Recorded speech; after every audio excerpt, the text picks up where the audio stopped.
Assalamualaikum warahmatullahi wabarakatuh. Yang kami hormati para pembicara, Ustadz Samsul Arifin Nababan, Ustadz Insan Mokoginta, dan yang saya hormati Bapak Luga Tambunan dan Bapak Yohanes Tambubolon. Tepuk tangan untuk mereka berempat.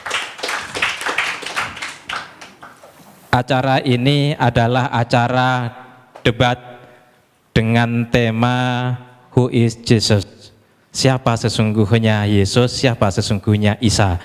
Agama Islam dan agama Kristen mengenal begitu dekat siapa sesungguhnya Yesus. Kepada Bapak Luga, monggo dipersilahkan. Siapakah Yesus? Jadi waktu Yesus berjalan di muka bumi, dia dengan berjalan dengan 12 rasulnya, banyak anggapan yang mengatakan karena di bangsa Israel itu masih banyak yang belum kenal Yesus. Ada yang berkata nabi, ada yang berkata rasul, ada yang berkata bahkan ada yang mengatakan bahwa Yesus itu nabi palsu.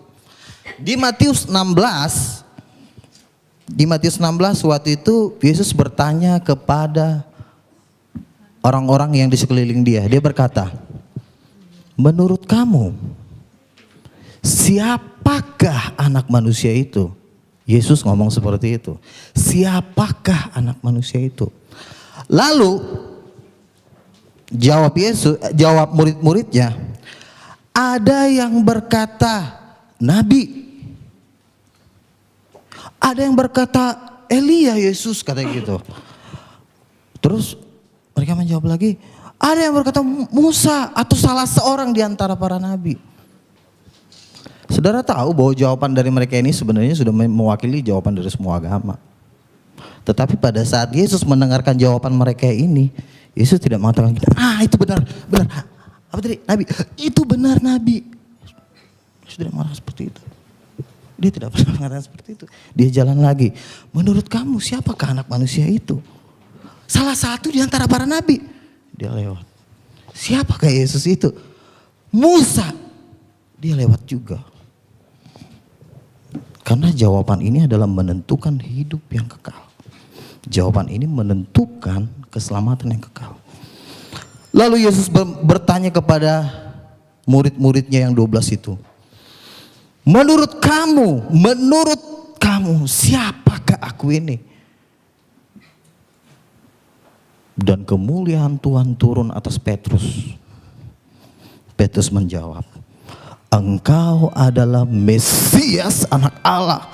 Yesus langsung berkata begini, berbahagialah engkau Simon bin Yunus, karena bukan manusia yang mengatakan itu kepadamu, melainkan Bapa-Ku yang di sorga. Dan saat itu juga Yesus mengatakan, mulai hari ini di atas batu karang ini aku akan mendirikan jemaatku, dan alam maut tidak akan menguasainya. Jadi banyak orang yang menjawab nabi. Di dunia ini banyak nabi utusan. Orang Yesus sendiri juga mengaku utusan kok. Yesus mengatakan aku diutus oleh Bapa. Nah kalau dia diutus kok dia Tuhan? Halo. Tetapi pada saat jawaban Petrus adalah jawaban yang diterima dengan dahsyat oleh Yesus. Sampai Yesus membuat suatu perjanjian kekal. Kepadamu kuberikan kunci kerajaan sorga, dan alam maut tidak akan menguasainya. Kunci kerajaan sorga tidak diberikan kepada orang-orang yang menjawab, nabi, utusan, rasul katanya. Nah yang jadi pertanyaan begini, lalu Yesus itu kan diutus, kok dia bisa jadi Tuhan sih? Masa ada Tuhan diutus? Itu yang jadi pertanyaan manusia, betul kan? Jadi begini saudara-saudara, jadi saya debat di blog ediprayatnawordpress.com, pengunjungnya udah 150.000 dan komentator terbanyak berada di wall saya ya. Jadi saya berada di peringkat pertama. Saya tahu jawaban, saya tahu pertanyaan kalian. Saya tahu itu. Tapi kalau kita buka di Ibrani 1 ayat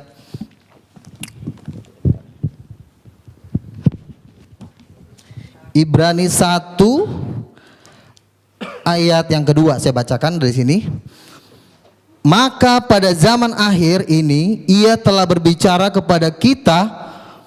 Oh, ayat 1 sampai 2 ya, saya baca dari. Setelah pada zaman dahulu berulang kali dan dalam berbagai cara berbicara kepada nenek moyang kita dengan perantara nabi-nabi. Jadi dari dulu Tuhan sudah berbicara kepada manusia itu melalui perantara nabi-nabi. Terus maka pada zaman akhir, berarti ada season kedua nih, habis zaman nabi-nabi baru ada season yang terakhir ya. Maka pada zaman akhir ia telah berbicara kepada kita dengan perantaraan anaknya yang telah ia tetapkan sebagai yang berhak menerima segala yang ada. Jadi Tuhan, Rasul Paulus menjelaskan bahwa dari dulu Tuhan menceritakan tentang dirinya melalui nabi-nabi, tetapi pada perjanjian baru Tuhan berbicara melalui anaknya. Saudara, kalau di dalam kerajaan sorga itu nabi-nabi itu disebut hamba-hamba Tuhan. Tetapi anak Allah itu bukan hamba. Saya adalah anak, saya punya pembantu. Derajat saya sebagai anak dengan pembantu itu beda, karena anak itu darah bapak saya. Jadi pengertian ini yang harus dimengerti. Jadi kalau waktu itu saya pernah debat dengan Dr. Sani Umur, anak Allah itu artinya apa sih Pak? Anak Allah itu artinya orang yang disayang Tuhan, lalu langsung diterjemahkan menjadi nabi. Anak Allah tidak bisa langsung diterjemahkan dengan jadi nabi. Dasarnya apa? Karena Yesus mengatakan seperti ini. Pada waktu Yesus berjalan di muka bumi, dia memberikan suatu perintah kepada manusia. Aku diutus oleh Bapa, benar ya, Yesus memang utusan. Tetapi karena Yesus utusan bukan berarti dia langsung jadi nabi. Jangan langsung ditafsir sembarangan. Karena yang bisa berhak menafsirkan kitab para nabi-nabi itu cuma 12 rasul. Makanya dikatakan bahwa Yerusalem baru itu dibangun pondasinya itu nama 12 rasul. Jadi jangan ada satu manusia pun sekalipun dia gelarnya doktor, profesor, mau dari Harvard, mau dari manapun, tidak punya hak menafsirkan kitab para nabi. Jadi yang bisa menafsirkan kitab para nabi itu cuma rasul. Amin saudara. Jadi rasul-rasul inilah yang bisa menjelaskan karena mereka dasar pondasi. Kalau Anda mendengarkan menurut pendapat doktor teologi A, doktor teologi B, dasarnya apa? Kenapa rasul bisa menjelaskan kitab para nabi? Satu, contoh Rasul Paulus. Rasul Paulus adalah diklaim orang muslim sebagai pendiri agama Kristen. Jadi katanya Rasul Paulus itulah yang mengatur semua tentang Yesus Tuhan itu di Alkitab. Rasul Paulus menjelaskan tentang Yesus Tuhan itu gak cuma ngomong, saudara. Itu diteguhkan dengan tanda-tanda mujizat. Siapapun tidak boleh menafsirkan kitab para nabi kalau tidak diteguhkan dengan tanda-tanda mujizat. Ada waktu itu Rasul Paulus menginjili seseorang, dia bilang begini, udah kau percaya Yesus Tuhan, ada juga datang nabi palsu. Udah jangan dengar si Paulus, Paulus itu palsu. Paulus bilang apa? Paulus bilang gini di Kisah Para Rasul, hai anak iblis, buta kau, buta langsung. Jadi bagaimana mungkin seorang buta ini yang udah dibutakan sama Paulus mengatakan gini sama Paulus, kau palsu ya, dia aja jalan nggak bisa. Paulus udah melakukan satu tanda mujizat yang dahsyat, makanya kesaksiannya itu bisa dipegang. Jadi nggak cuma ngomong, Tuhan tuh nggak segan dengan gelar Anda doktor. Emang Tuhan takut kalau gelar Anda profesor?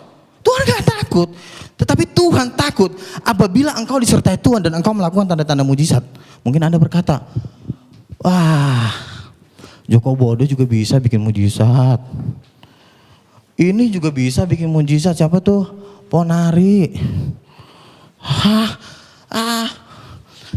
Saya mau katakan satu hal ya. Tuhan Yesus sudah tahu kalau nanti omongan-omongan seperti itu akan ada di dunia, dia udah tahu banget. Makanya Yesus memberikan standar mujizat, ya.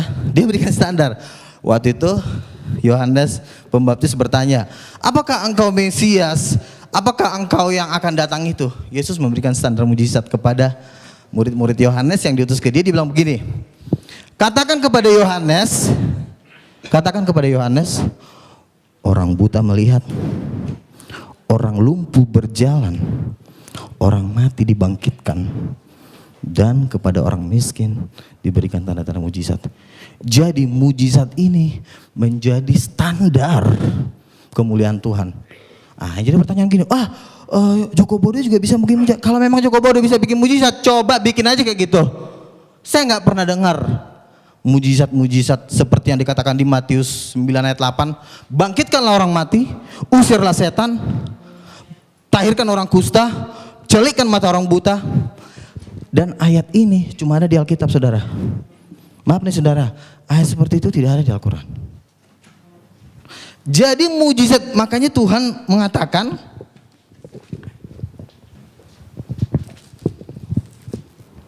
saya bacakan dulu.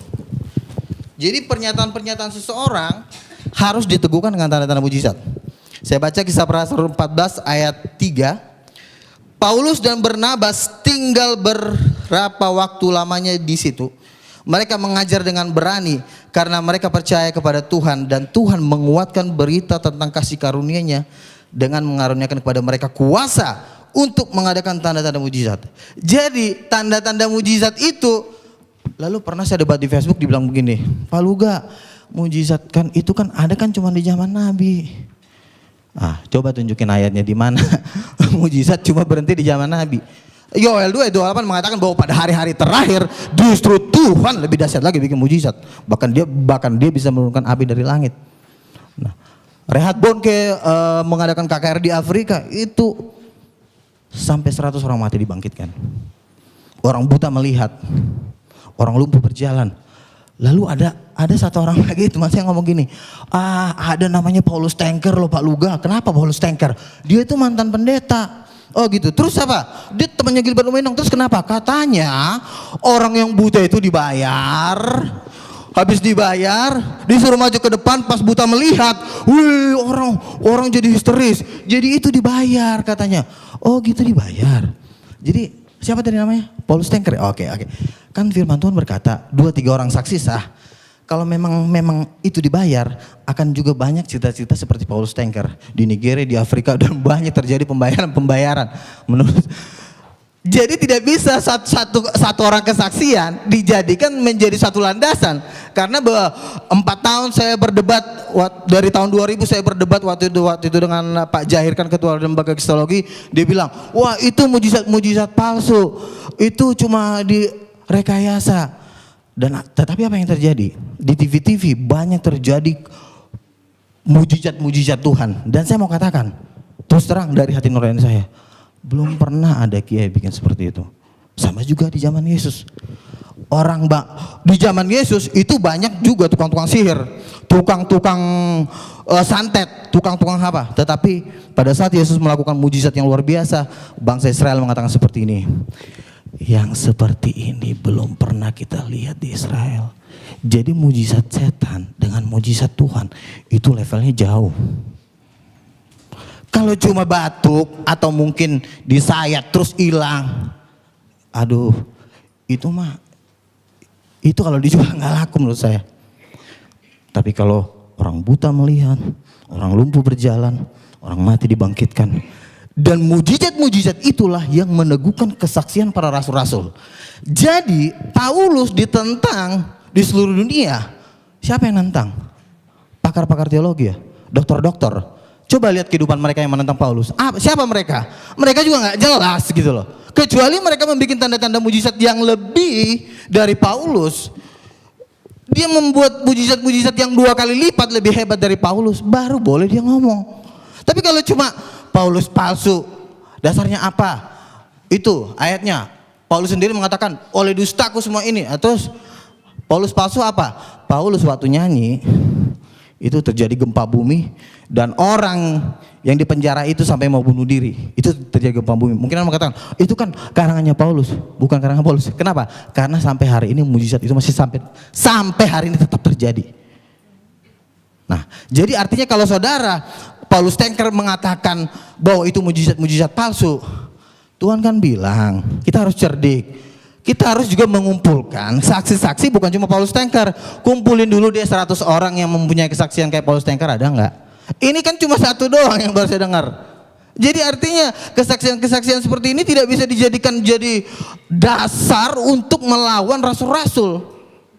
Kalau engkau berani mengatakan mujizat-mujizat yang dilakukan oleh Paulus itu bukan dari Tuhan, lalu kau bisa bikin apa emang? Engkau udah bisa bikin mujizat seperti Paulus? Kan yang saya lihat dengan mata saya, ya juga nggak bisa bikin apa-apa juga gitu loh. Kecuali ada mujizat yang lebih ngeri dari Paulus, boleh deh Paulus ditantang gitu loh. Itu satu. Terus itu tentang mujizat. Dan ini satu perintah Yesus, saudara, yang menurut saya orang Islam satu step mereka tidak mengerti. Padahal dalam hati saya, kalau saja mereka mengerti di sini, mereka pasti tahu bahwa Yesus adalah Tuhan. Contoh begini.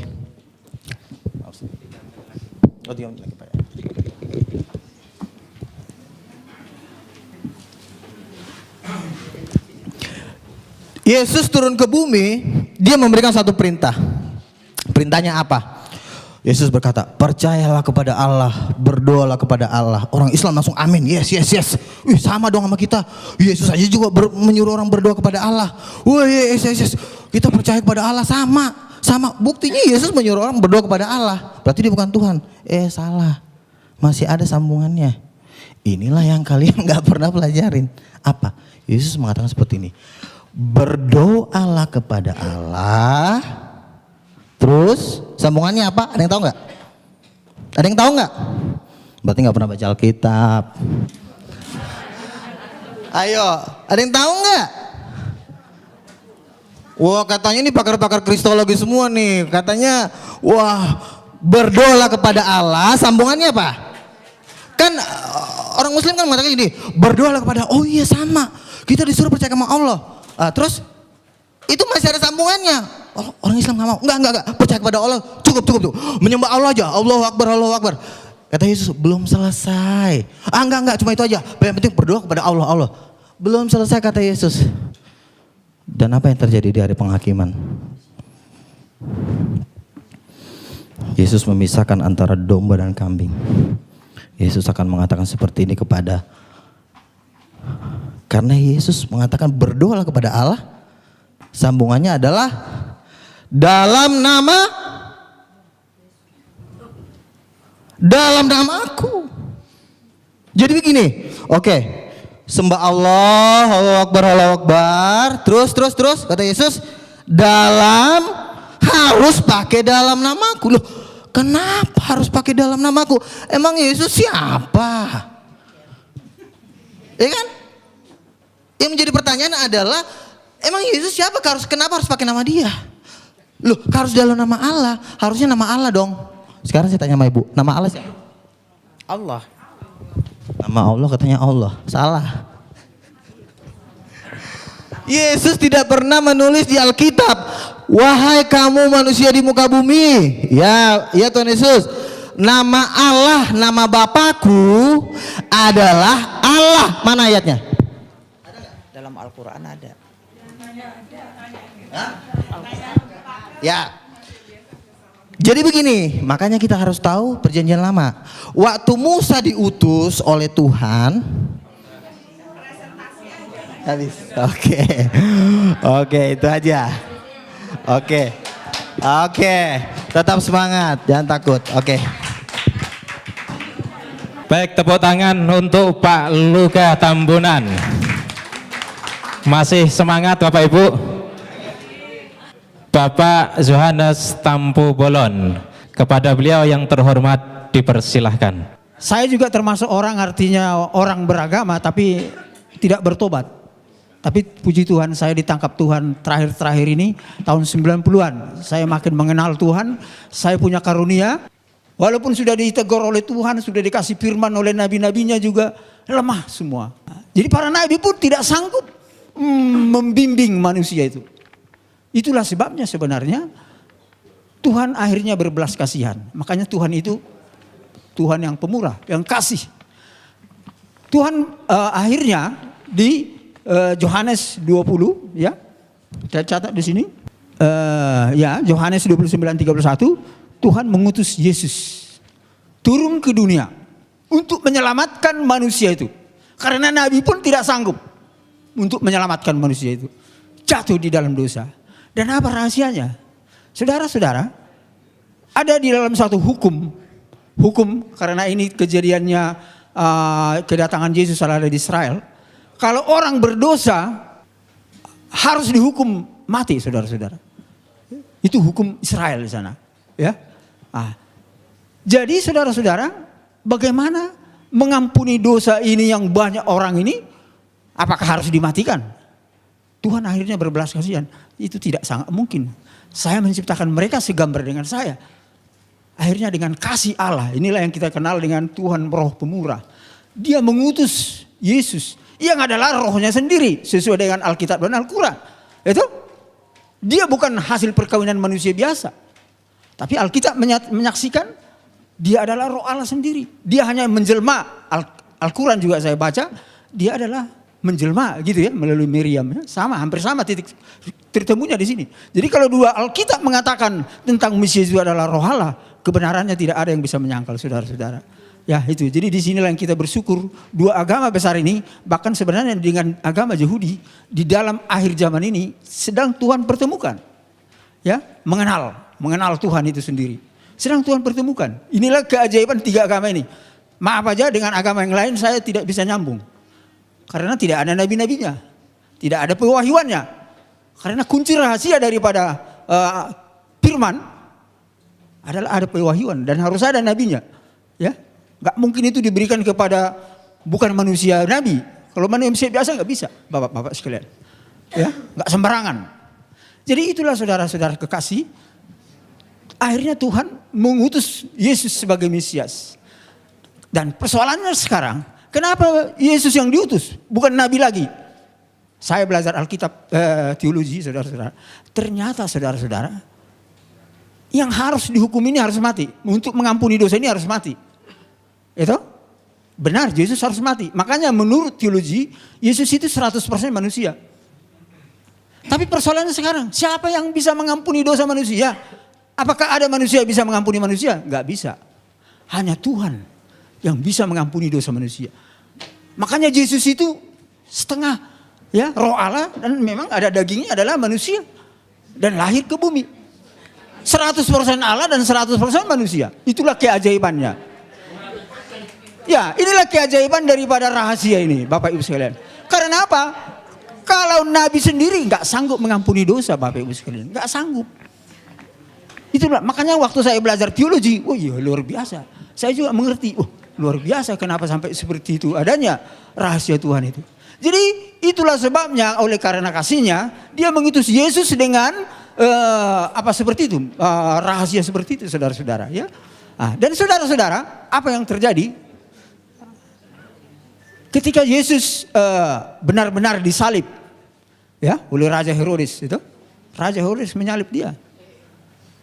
Iblis memakai Raja Herodes. Dan ketawa-ketawa iblis itu. Oh, dia sudah mati.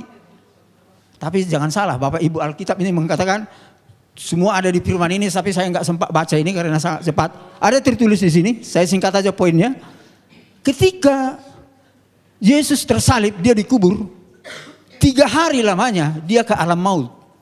Dia berperang dengan iblis di sana. Tapi saudara-saudara, apa yang terjadi? Dia bangkit. Alkitab ada tertulis ya, dia bangkit. Dia berarti menang melawan iblis. Kalau dia tidak bangkit, dia berarti tidak menang melawan iblis. Tapi ternyata bangkit. Bahkan dia naik ke surga. Dan firman-Nya ada dikatakan di sana, saya akan ke surga untuk menyiapkan tempat bagi umat manusia. Menyiapkan tempat. Ya, tetapi dia mengutus Roh Kudus. Itu kunci rahasianya di sini. Kenapa harus diutus Roh Kudus? Karena Roh Kudus inilah yang bisa, kalau kita percaya kepada Isa Al-Masih sebagai Mesias, ini Roh Allah yang bisa menyertai kita tiap hari. Itu ada di hati kita. Itu saudara-saudara, itu kelebihan keunggulan daripada rahasia daripada Yesus diutus ke dunia ini. Ketika dia sudah di sorga sebagai pendoa syafaat, ya, Roh Kudusnya ada di dunia ini terus. Dan sekarang pun saya percaya, kita percaya ada Roh Kudus. Alkitab mengatakan itu, bahkan Al-Quran juga mengakui ada Roh Kudus. Roh Allah, ya, Rohullah. Itu ada di mana-mana. Makanya Tuhan itu ada di mana-mana. inilah yang dinamakan elemen Trinitas. Elemen Trinitas. Bapa, Yesus, dan Roh Kudus. Dan Roh Kudus inilah yang menolong kita ketika percaya kepada Allah. Ya, inilah yang luar biasa. Dan saudara-saudara, para rasul, para nabi disertai Roh Kudus. Kalau tidak ada Roh Kudusnya para nabi, wah itu bukan nabi, saudara-saudara. Bukan rasul itu namanya. Dan saya bersyukur saya telah diurapi oleh Roh Kudus ketika saya percaya kepada Isa. Bahkan saya ada kuasa dan pengalaman menghancurkan kuasa iblis. Oh, luar biasa Bapak Ibu. Kalau kita diurapi oleh Roh Kudus itu sendiri, kita ada kuasa, ada firman-Nya tertulis. Ada kuasa. Bisa, iblis itu bisa kita hancurkan. Kuasanya ya, jangan salah. Bahkan para dukun, maaf aja. Bisa, santet-santetnya itu bisa hancur. Dan santet dukun sudah berapa kali saya disantet, enggak mempan. Ada perlindungan Tuhan di dalam saya. Amin. Berapa kali? Jadi itulah bukti daripada kebenaran ilahi daripada Yesus yang menyelamatkan manusia. Itu kan selamat. Saya diselamatkan dari kekuatan gaib. Saya bahkan dikasih kuasa melawan kejahatan ya. Saya bukan dikasih kuasa untuk melawan kebenaran. Enggak. Melawan kejahatan. Bapak Ibu saudara-saudara. Walaupun Yesus sudah tersalib dan sudah naik ke surga. Iblis itu bapak-bapak ibu sekalian bertahu. Sampai sekarang masih bekerja. Saya kira Al-Quran dengan Alkitab sama. Iblis itu masih bekerja. Lihat aja sekarang ini. Banyak konflik, banyak perzinahan, banyak apa lagi? Korupsi. Oh ya, ini pekerjaan iblis saudara-saudara. Jadi dunia ini harus kita selamatkan. Ini rata-rata semua karena tidak mengenal Tuhan. Walaupun kadang-kadang mengenal Tuhan tapi setengah-setengah. Jatuh juga saudara-saudara. Lemah. Bayangkan, itulah sebabnya saudara-saudara. Kita harus penuh Roh Kudus sebenarnya. Itu rahasia daripada firman Tuhan. Ya, kita penuh Roh Kudus, dekat dengan Tuhan, selalu berdoa. Ya, karakter kita harus bagus. Karakter saudara-saudara. Kalau karakter kita seperti iblis, berantem, teror, wah itu seperti iblis. Maaf aja. Sifat iblis itu namanya. Bukan karakter Allah. Karakter Allah pendamai, kasih, mengampuni, memberi. Itu saudara-saudara. Tapi banyak faktor itu ada di saudara kita, ya. Saudara kita Islam ya. Roh itu ada. Walaupun kadang-kadang ada roh yang lain-lain yang mungkin yang tersesat sebagian ya. Saya tahu itu. Enggak semua saya tahu bahwa tersesat. Tapi sebagian lainnya juga banyak yang tersesat. Yang lainnya banyak sudah baik ya. Saya bersyukur ya. Karena sudah banyak karakternya yang seperti karakter Allah. Bukan seperti membenci terus, menghakimi terus, menteror terus. Wah, itu sifat-sifat iblis Bapak Ibu sekalian. Orang Kristen hampir enggak ada seperti itu. Karena ada Roh Kudus di dalam hati kita. Itu kelebihan dan keunggulan kita. Tapi lebih daripada itu, ketika kita di dalam Roh Kudus, kecerdasan orang Kristen itu luar biasa. Karena roh itu menghidupkan, sehat jasmani, cerdas.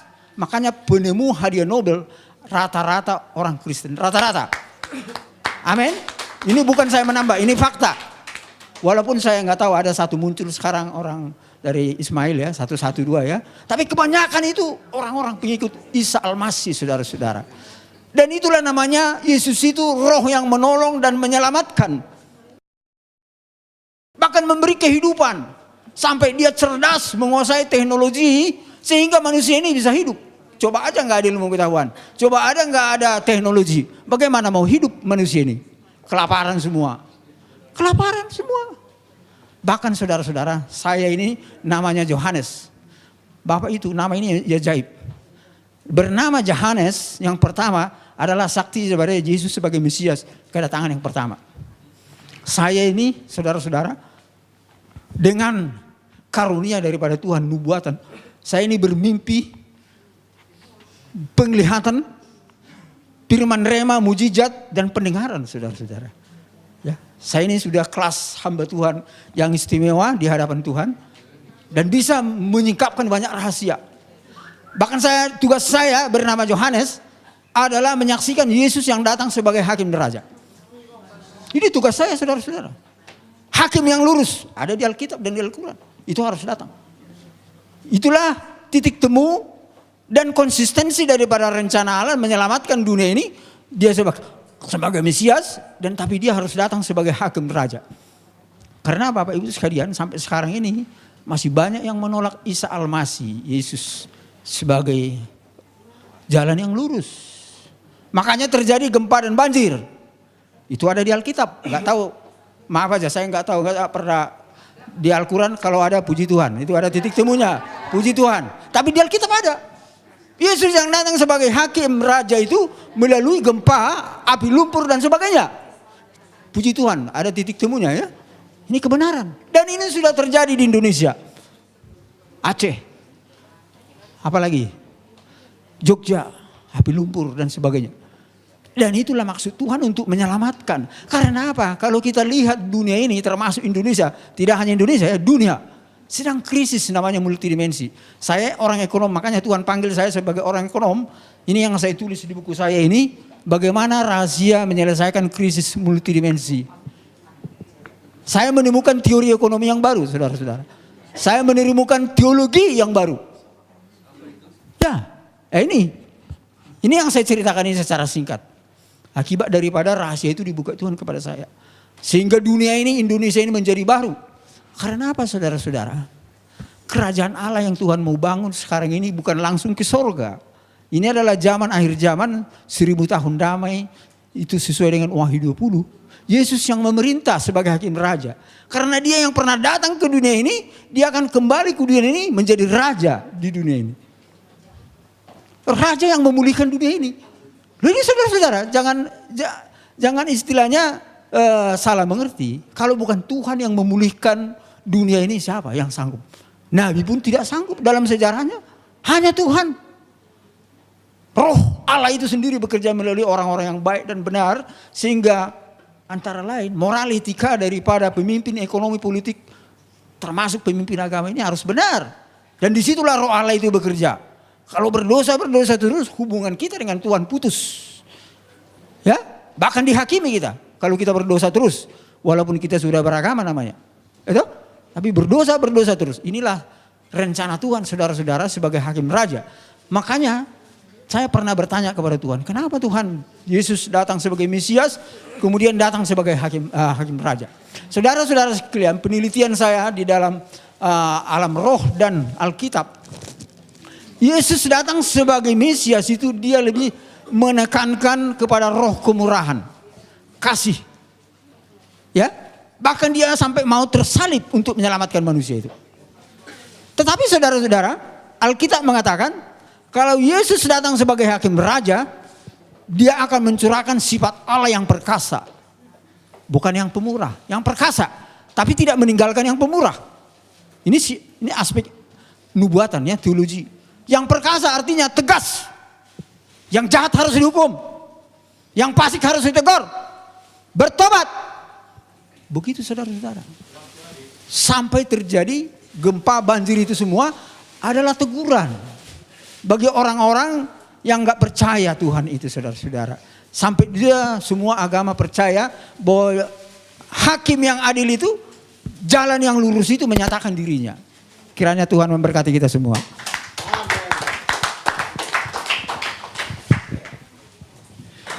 Untuk ya pembicara yang ketiga adalah Bapak Ustadz Insan LS Mokoginta. Kepada beliau dipersilahkan. Baiklah. Bismillahirrahmanirrahim. Assalamualaikum warahmatullahi wabarakatuh.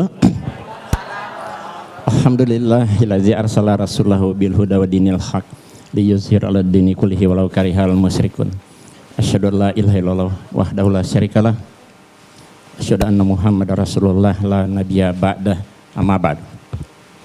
Bapak Ibu hadirin sekalian yang dirahmati oleh Allah Subhanahu wa taala, tadi kita telah mendengarkan paparan dari teman-teman kita, pembicara dari Kristen, yaitu Bapak Luga Tambunan dan Pak Yohanes Tampu Bolon. Sebenarnya tema ini bukan hanya who is Jesus, masih ada sambungannya ya. Tema yang sudah kami sepakati, saya dengan Pak Luga, who is Jesus? God or prophet? Maksudnya Tuhan atau Nabi, ya, gitu Pak ya. Jadi siapakah Yesus, Tuhan atau Nabi? Nah, tadi kedua pembicara telah mempresentasikan tentang Yesus sebagai Tuhan dengan segala kelebihannya. Tapi untuk membantahnya nanti sebentar saja. Saya akan mempresentasikan dan membuktikan bahwa Yesus itu benar-benar nabi, bukan Tuhan, berdasarkan Alkitab. Setelah saya akan menggunakan Alkitab atau Bible untuk membuktikan bahwa Yesus itu nabi, bukan Tuhan, ya. Baik, kita lihat sini. Siapa yang paling tepat menjelaskan status Yesus Tuhan atau nabi dalam Alkitab atau Bible? Siapa yang paling pas? Ya, tentu saja jawabannya Allah, Yesus, dan mereka yang hidup sejaman dengan Yesus. Tentu kesaksian Allah dan Yesus itu paling kuat. Ya kan? Kemudian kesaksian dari orang-orang yang hidup sejaman dengan Yesus. Nah, saya akan memulai dari kesaksian yang paling rendah. Orang-orang yang hidup sejaman dengan Yesus. Karena mereka lah yang bergaul langsung dengan Yesus. Ya, beda dengan Pak Luga dan Pak Yohanes hidup 2000 tahun kemudian. Ya, tentu kesaksian orang yang bergaul dengan Yesus, yang berbicara langsung dengan beliau, mereka paling tahu siapa Yesus itu. Baik, kita lihat. Kesaksian orang yang hidup sejaman dengan Yesus mengatakan siapa Yesus itu pada saat itu. Matius 21 ayat 11. Dan orang banyak itu menyahut, inilah Nabi Yesus dari Nazaret di Galilea. Itu kan tertulis di Injil. Saya akan 100% menggunakan Bible. Inilah Nabi Yesus dari Nazaret di Galilea. Markus 14 ayat 65. Lalu mulailah beberapa orang meludahi dia dan menutupi mukanya dan meninjunya sambil berkata kepadanya, hai Nabi, cobalah terka. Malah para pengawal pun memukul dia. Jadi mereka yang hidup sejaman Yesus mengatakan Yesus Nabi. Nabi Yesus. Ya. Tapi orang Kristen tidak mau mengatakan Nabi Yesus. Kalau Nabi Isa. Nabi Isa. Kalau Yesus Tuhan Yesus katanya. Tapi kalau kami dalam Islam ya Nabi Isa. Berarti Yesus itu Nabi. Nah, selanjutnya kita lihat. Banyak ayat-ayat yang berbicara seperti ini. Katanya kepada mereka, apakah itu? Jawab mereka, apa yang terjadi dengan Yesus orang Nazaret? Dia adalah seorang nabi. Yohanes 7 ayat 40, berapa orang di antara orang banyak yang mendengarkan perkataan-perkataan itu berkata, dia ini benar-benar seorang nabi. Ya, ia adalah seorang nabi. Jadi, mau diulang yang tadi?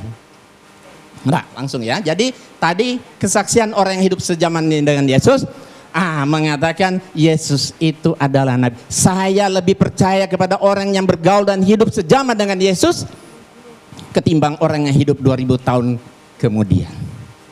Kemudian Yesus sendiri yang memberi kesaksian. Ini derajat lebih tinggi karena Yesus sendiri yang memberi kesaksian. Injil itu ada 4. Matius, Markus, Lukas, dan Yohanes. Ternyata keempat Injil semua Yesus mengaku dengan jujur dan polos dia itu nabi. Lalu mereka kecewa dan menolak dia. Maka Yesus berkata kepada mereka, titik 2 koma pembuka. Berarti ini ucapan Yesus kan? Seorang nabi dihormati di mana-mana kecuali di tempat asalnya dan di rumahnya. Jadi Yesus sendiri yang memberi kesaksian dia itu nabi. Injil Markus, maka Yesus berkata kepada mereka, seorang nabi dihormati di mana-mana. Injil Lukas, nabi. Injil Yohanes, nabi. Ini ucapan Yesus sendiri loh. Ya kan? Kita lebih tentu jelas sekali, lebih jauh lebih kuat kesaksian Yesus ketimbang kesaksian orang-orang yang hidup zaman di dalam Alkitab. Ya, Pak Luga boleh lihat. Ya. Pasal 5 ayat 29. Tetapi Petrus dan rasul-rasul itu menjawab, katanya, kita harus lebih taat kepada Allah daripada kepada manusia. Iya, kita lebih taat kepada Allah daripada manusia. Nah, tentu setelah Allah, Yesus kan baru manusia. Kalau tadi kesaksian manusia, Paulus. Sekarang kesaksian Yesus tentu jauh lebih kuat. Apalagi kesaksian Allah kan? Kita lihat, Allah itu bukan manusia. Di dalam Alkitab 1 Samuel 15:9 lagi sang mulia dari Israel tidak berdosa dan ia tidak tahu menyesal sebab ia bukan manusia. Aku tidak akan melaksanakan murkaku yang bernyalanya, itu tidak akan membinasakan Efraim kembali, sebab aku ini Allah dan bukan manusia. Nah, kemudian lihat saksian Allah lebih kuat tadi kan. Nah, di dalam Ulangan 4 ayat 3, engkau diberi melihatnya untuk mengetahui bahwasanya Tuhanlah Allah, tidak ada yang lain kecuali Dia. La ilaha illallah. Ulangan 4:39, sebab itu ketahuilah pada hari ini dan camkanlah bahwa Tuhanlah Allah yang di langit, di atas dan di bumi dan di bawah, tidak ada yang lain. La ilaha illallah. Kemudian Ulangan 6 ayat 4, dengarlah hai orang Israel, Tuhan itu Allah kita, Tuhan itu Esa. Esa berarti satu, bukan dua, bukan dia. Kesaksian Allah lebih kuat. Tadi sudah dibacakan tadi kan? Kita menerima kesaksian manusia, tapi kesaksian Allah itu harus lebih kuat. Jadi kesaksian Pak Luga dan Pak Yohanes kita bisa terima, tapi kesaksian Yesus dan Allah pasti lebih kuat. Kita lihat ini, tidak ada Allah kecuali aku. Di Yesaya ya, bahwa aku tetap Dia, akulah Tuhan dan tidak ada juru selamat selain daripada aku. Ya, akulah Allah, juga seterusnya aku tetap Dia. Jadi Allah tetap Allah, nggak akan pernah berubah menjadi manusia. Kemudian kita lihat banyak, akulah Tuhan dan tidak ada yang lain. Tidak ada yang lain di luar aku. Akulah Tuhan dan tidak ada yang lain. Akulah Tuhan dan tidak ada yang lain. Ya, akulah Tuhan yang terdahulu dan akulah yang terkemudian. Tidak ada yang lain selain daripada aku. La ilaha illallah. Inilah sebenarnya ajaran tauhid yang ada dalam Alkitab, tapi sayang saudara-saudara kita tidak mengamalkan. Kalau mereka amalkan, beda mereka dengan kita tipis sekali. Ya, yang jadi jurang pemisah Islam dan Kristen yaitu karena mereka menuhankan Yesus. Inilah sebenarnya, makanya inilah jadi debat kita hari ini. Ya, kita akan lihat mana sebenarnya sih yang benar. Yesus itu sebenarnya Tuhan atau Nabi. Oke, biarlah Yesus sendiri yang memberi kesaksian. Ya, sebab aku berkata-kata bukan dari diriku sendiri, tapi Bapa yang mengutus aku. Berarti Dia utusan. Utusan kan Nabi kan? Menyembah Tuhan. Nah, ini kata Yesus. Yesus berkata kepada iblis, "Nyala iblis." Ketika iblis menggoda Yesus, ya, di atas satu gunung yang tinggi, iblis berkata kepada Yesus, "Semua kerajaan dunia ini akan aku berikan kepadamu asal engkau sujud menyembah aku," kata iblis. Terus Yesus marah, diusir iblis itu. "Nyala iblis, sebab ada tertulis, engkau harus menyembah Allah Tuhanmu dan hanya kepada Dia saja engkau berbakti." Jadi menyembah itu hanya kepada Allah yang disembah oleh Dia. Yesus tidak mengatakan, "Nyala iblis, sebab ada tertulis, engkau harus menyembah aku karena aku ini Tuhan atau Allah." Engkau harus menyembah kepada Tuhan Allahmu dan hanya kepada Dia. Jadi menyembah itu hanya kepada Allah yang disembah oleh Dia. Yesus tidak mengatakan, "Nyala iblis, sebab pada tertulis, engkau harus menyembah aku karena aku ini Tuhan atau Allah." Engkau harus menyembah kepada Tuhan Allahmu dan hanya kepada Dia. Nah, ini ketika Yesus berdiskusi dengan orang Saduki, ahli Taurat, seorang ahli Taurat yang mendengar Yesus dan orang-orang Saduki sedang bersoal jawab, dan Yesus memberi jawab yang tepat dan datang kepadanya bertanya. Orang Saduki bertanya kepada Yesus, "Hukum mana yang paling utama?" Jawab Yesus, "Hukum yang terutama, dengarlah hai orang Israel, Tuhan itu Allah kita. Tuhan itu esa. Tuhan itu Allah kita," kata Yesus, berarti termasuk Allah Dia kan? Tuhan itu Allah kita, Tuhan itu esa. Esa berarti satu, bukan dua, bukan tiga. Terus apa yang diucapkan oleh Yesus dibenarkan oleh ahli Taurat. Dia sedang berhadapan muka dengan Yesus saat itu. Apa kata dia? "Tepat sekali guru." Bukan Tuhan kan? "Tepat sekali guru. Benar katamu itu bahwa Dia esa dan bahwa tidak ada yang lain kecuali Dia. La ilaha illallah." Jadi kesaksian ahli Taurat ini lebih dapat dibenarkan karena dia berhadapan langsung, sedang berdiskusi langsung dengan Yesus, ketimbang pendeta atau orang-orang yang hidup di zaman saat ini. Kemudian, inilah hidup yang kekal itu, bahwa mereka mengenal Engkau satu-satunya Allah yang benar dan mengenal Yesus Kristus yang telah Engkau utus. Inilah sebenarnya syahadatain bagi umat Kristiani yang diajarkan oleh Yesus. Dua pengakuan syahadat. Pertama mengatakan Allah satu-satunya dan Yesus hanya utusan. Asyhadu alla ilaha illallah wa asyhadu anna Isa Rasulullah.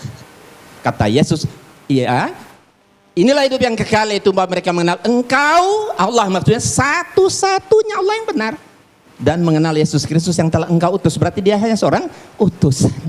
Utusan berarti nabi.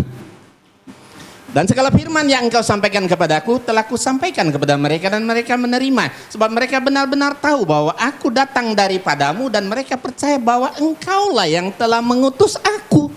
Jelas sekali Yesus mengaku dengan jujuran, Paulus, Engkau yang mengutus Aku. Berarti dia hanya seorang utusan, nabi, bukan Tuhan.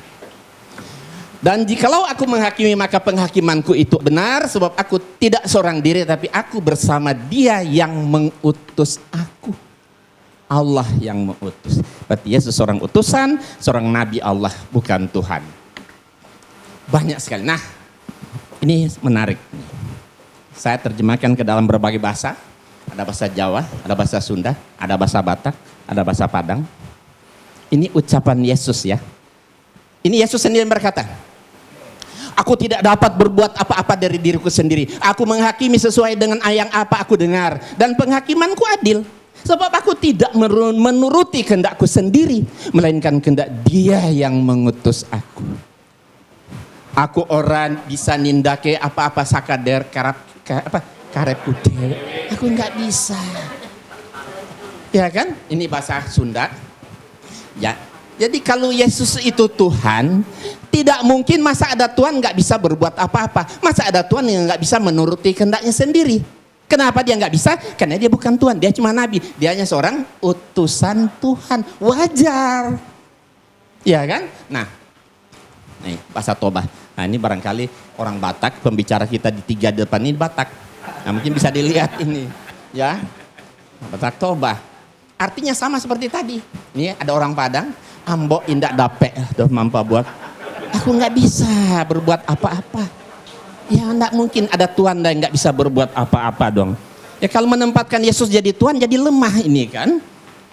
Kenapa Yesus nggak bisa? Karena dia bukan Tuhan, dia hanya seorang nabi, utusan Allah, Rasulullah. Nah baik, kita lihat ini ya. Sudah kita perhatikan artinya tadi. Nah sekarang kita lihat. Setiap yang tidak bisa berbuat apa-apa atas dirinya sendiri pasti bukan Tuhan. Yesus tidak bisa berbuat apa-apa atas dirinya sendiri, berarti Yesus bukan Tuhan. Setiap yang tidak bisa menuruti kehendaknya sendiri berarti pasti bukan Tuhan. Yesus tidak bisa menuruti kehendaknya sendiri, berarti Yesus bukan Tuhan. Setiap yang mengaku diutus oleh Tuhan, pasti bukan Tuhan. Yesus mengaku diutus oleh Tuhan, berarti Yesus bukan Tuhan. Mudah kan? Nah, jadi kesimpulannya, Yesus bukan Tuhan, tapi dia seorang nabi. Terakhir, satu lagi. Yesus sangat ketakutan kepada malaikat. Ya, di sini kita bisa lihat ini ayat Bible. Kita bukan merendahkan Yesus, tapi mendudukkan Yesus pada posisinya yang benar. Ya. Kalau Yesus itu Tuhan, masa ada Tuhan takut sama malaikat? Tentu nggak wajar kan? Tapi kalau dia nabi, wajar. Maka seorang malaikat dari langit menampakkan diri kepada Yesus. Ya, untuk memberi kekuatan kepadanya. Ya, Yesus sangat ketakutan dan semakin bersungguh-sungguh berdoa. Peluhnya bagaikan keringat darah yang bertetesan ke tanah. Perhatikan, Yesus ketakutan kepada malaikat. Nah, kita lihat di sini Injil bahasa Sunda dan Jawa. Ya silakan baca yang orang Jawa sama orang Sunda. Injil bahasa Batak.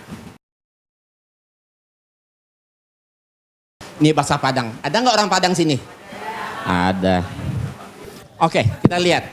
Jadi kesimpulannya, setiap yang menerima kekuatan dari malaikat Tuhan pasti bukan Tuhan. Yesus menerima kekuatan dari malaikat Tuhan, berarti Yesus bukan Tuhan. Setiap yang ketakutan kepada malaikat Tuhan, pada malaikat pasti bukan Tuhan. Yesus ketakutan kepada malaikat, berarti Yesus bukan Tuhan. Setiap yang bersungguh-sungguh berdoa kepada Allah, pada Tuhan pasti bukan Tuhan. Yesus bersungguh-sungguh berdoa kepada Tuhan, berarti Yesus bukan Tuhan. Setiap yang mengeluarkan seperti keringat darah saking takutnya kepada malaikat, pasti bukan Tuhan. Yesus mengeluarkan seperti keringat darah saking takutnya kepada Tuhan, berarti Yesus bukan Tuhan. Nah, kalau Yesus banyak mukjizat seperti yang disampaikan oleh Pak Luga tadi, mukjizatnya hebat, bisa menyembuhkan orang sakit, membangkitkan orang mati dan sebagainya. Itu namanya mukjizat kan? Itu karena biiznillah, karena atas izin Allah. Jadi bukan Yesus yang hebat itu Allah. Karena doa Yesus dikabulkan, terjadilah. Iya, karena diizinkan oleh Allah, maka mujizat itu jadi. Makanya Yesus banyak sekali ayat-ayat. Kalau mau lihat waktunya sebentar, saya akan perlihatkan kumpulan Yesus berdoa. Banyak sekali ayat dalam Alkitab Yesus berdoa kepada Tuhan. Kalau Yesus itu Tuhan, kenapa Tuhan masih berdoa? Berdoa kepada Tuhan yang mana lagi? Nah, karena doanya dikabulkan, terjadilah mukjizat itu untuk membuktikan bahwa dia itu betul-betul seorang nabi. Ya kan, supaya Bani Israel yakin dan percaya bahwa Nabi Isa adalah seorang nabi. Ya, saya rasa nanti dilanjutkan ya. Terima kasih kepada Bapak Insan LS Moko Ginta. Sekali lagi tepuk tangan biar tambah semangat. Baik, untuk pembicara kita terakhir yang keempat adalah Ustadz Samsul Arifin Nababan. Ini pembicara Batak yang ketiga. Kepada beliau 20 menit dipersilahkan. Assalamualaikum warahmatullahi wabarakatuh. Selamat sore kepada saudara-saudara kami dari umat Kristiani. Alhamdulillah. Wassalatu wassalamu ala rasulillah wa ala alihi wa sahbihi wa mawalah, amma ba'd. Yang kita hormati saudara kita, pembicara dari umat Kristiani, Bapak Pendeta Luga Tambunan, dan juga Bapak Pendeta Johannes Tampu Bolon.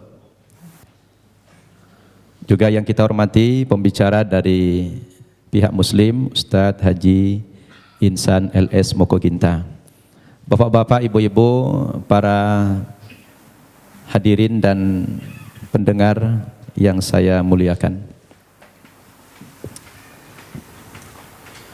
Pertama sekali, saya secara pribadi sangat mengapresiasi acara dialog yang semacam ini, yang menurut hemat saya kegiatan dialog ini sudah lama sekali tidak pernah dibudayakan oleh masyarakat kita, dialog lintas agama. Dan mudah-mudahan kita yang menghidupkan kembali tradisi ini untuk kemudian diikuti oleh generasi kita yang lain. Al-Quran sendiri memang memerintahkan kepada umat Islam untuk senantiasa membudayakan dialog. Dan dialog itu salah satu perintah Allah dan juga salah satu metode, salah satu cara untuk menyampaikan misi-misi kita. Al-Quran sendiri yang berjumlah 6.236 ayat kurang lebih, hampir sepertiga berbicara tentang dialog. Apakah itu dialog Allah dengan malaikat, dialog Allah dengan para nabi, dialog nabi dengan para orang tua dan anaknya, dialog Nabi dengan umatnya, itu banyak kita jumpai dalam Al-Quran. Nah, salah satu dialog yang dianjurkan dalam Al-Quran ini adalah kita berdialog dengan saudara-saudara kita yang non-muslim. Seperti yang Allah perintahkan dalam surat Al-Ankabut ayat 46. A'udzu billahi minasyaitonir rajim. Wa la tujadilu ahlal kitabi illa billati hiya ahsan. Janganlah kamu berdebat dengan orang-orang Yahudi dan Nasrani atau orang ahli kitab, terkecuali dengan cara yang terbaik, bukan baik. Al-Quran memerintahkan bukan baik, tetapi harus dengan cara yang terbaik. Kalau sudah terbaik ini dalam segala aspek, pilihan materinya, maudhu yang dibicarakan, susunan katanya, bahasanya, dan lain sebagainya. Karena dialog ini adalah salah satu cara kita untuk menyampaikan kebenaran. Demikian juga dalam surat An-Nahl ayat 125. Allah mengatakan, a'udzubillahi minasyaitonir rajim. Ud'u ila sabili rabbika bil hikmah wal mau'izatil hasanah wajadilhum billati hiya ahsan. Ajaklah manusia itu ke jalan Tuhanmu, kepada kebenaran, kepada Islam. Dengan cara apa kita mengajak mereka? Yang pertama kata Allah, bil hikmah, dengan penuh kebijaksanaan. Yang kedua, dengan memberikan nasihat-nasihat dan pelajaran-pelajaran yang berguna, yang bermanfaat, yang mudah dicerna. Dan yang ketiga, kepada orang yang berbeda keyakinan dengan kamu, kata Allah, wajadilhum billati hiya ahsan. Berdialog atau berdebat dengan mereka, tetapi dengan cara yang terbaik, kata Allah. Jadi dialog itu sebetulnya dalam Islam, Pak Tambunan, Pak Tampu Bolon, merupakan perintah agama yang harus dibudayakan. Bahkan Allah sendiri ketika hendak menciptakan manusia ini dialog dulu dengan malaikat. Nah, Allah itu dialog dengan malaikat. Karena cara-cara dialog itu adalah cara yang paling efektif. Oleh karena itu saya melalui mimbar ini, melalui forum ini mengingatkan kita semua, memang dialog itu tujuannya bukan mencari menang kalah. Ya, dialog itu bukan mencari kemenangan atau kekalahan. Tetapi dialog itu sebuah sarana kita untuk menyampaikan kebenaran, untuk dakwah. Itu makanya dakwah dalam pandangan agama Islam, Pak Tambunan, dakwah itu tujuannya adalah mengajak.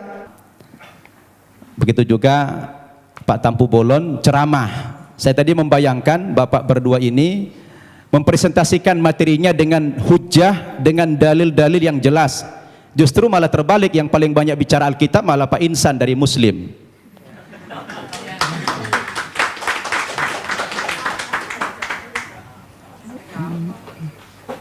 Itu yang kita harapkan tadi. Saya pun pengen tahu banyak, tapi sudah terlanjur beliau tadi mempresentasikan dengan gaya retorika, gaya ceramah, ya apa boleh buat ya. Saya tadi berharap dialog ini dengan cara-cara yang ilmiah, tidak dengan ceramah, tapi menggunakan dalil. Ada dua dalil yang bisa kita pakai. Pertama, dalil nakli, teks atau konsep. Yang kedua, dalil akli, akal atau logik. Dua hal ini bisa menangkap kebenaran yang sedang kita diskusikan hari ini, yang mengambil tema siapa itu Yesus, Tuhan atau Nabi. Baik Bapak Ibu yang saya muliakan, agar tidak terkesan mengulang materi yang sudah disampaikan pembicara terdahulu, saya akan masuk kepada materi yang lain dengan tema yang sama. Sebetulnya kepada saudaraku umat Kristiani, ketika kita bicara Yesus dalam bahasa Alkitab, Isa dalam bahasa Al-Quran, itu hanya perbedaan bahasa saja. Kedudukan Nabi Isa atau Yesus dalam Islam itu sangat terhormat, sangat mulia sekali. Bahkan kami bukan sekedar menghormati atau memuliakan Nabi Isa, tetapi Nabi Isa itu menjadi salah satu rukun iman kami, yang kami tidak sah menjadi seorang muslim apabila mengingkari kerasulan Nabi Isa itu. Tetapi memang kedudukannya dalam Islam, Nabi Isa itu adalah seorang nabi, seorang utusan Tuhan, bukan sebagai Tuhan, bukan pula sebagai anak Tuhan, seperti yang diimani oleh saudara kita umat Kristiani. Berdasarkan dalil yang begitu banyak, baik dengan pendekatan Al-Quran maupun pendekatan Alkitab. Saya ulangi, umat Islam wajib beriman kepada Yesus.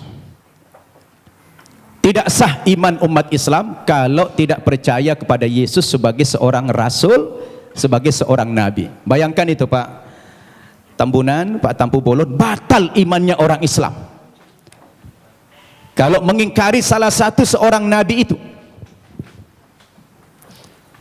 Makanya dalam sharing saya dengan umat kita Nasrani, saya selalu katakan begini,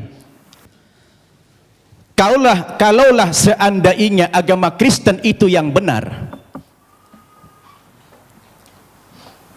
dengan tokohnya adalah Yesus, kemudian umat Kristen masuk ke dalam sorga, insya Allah umat Islam juga akan ikut masuk ke dalam sorga.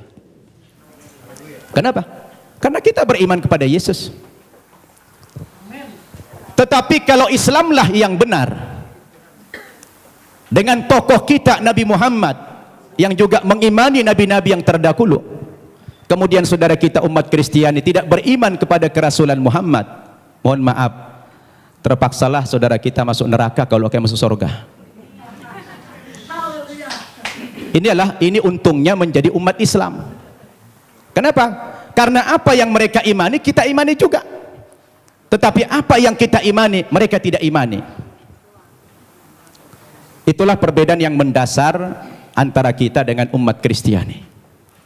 Hanya persepsi tentang Nabi Isa, dia Tuhan atau Nabi.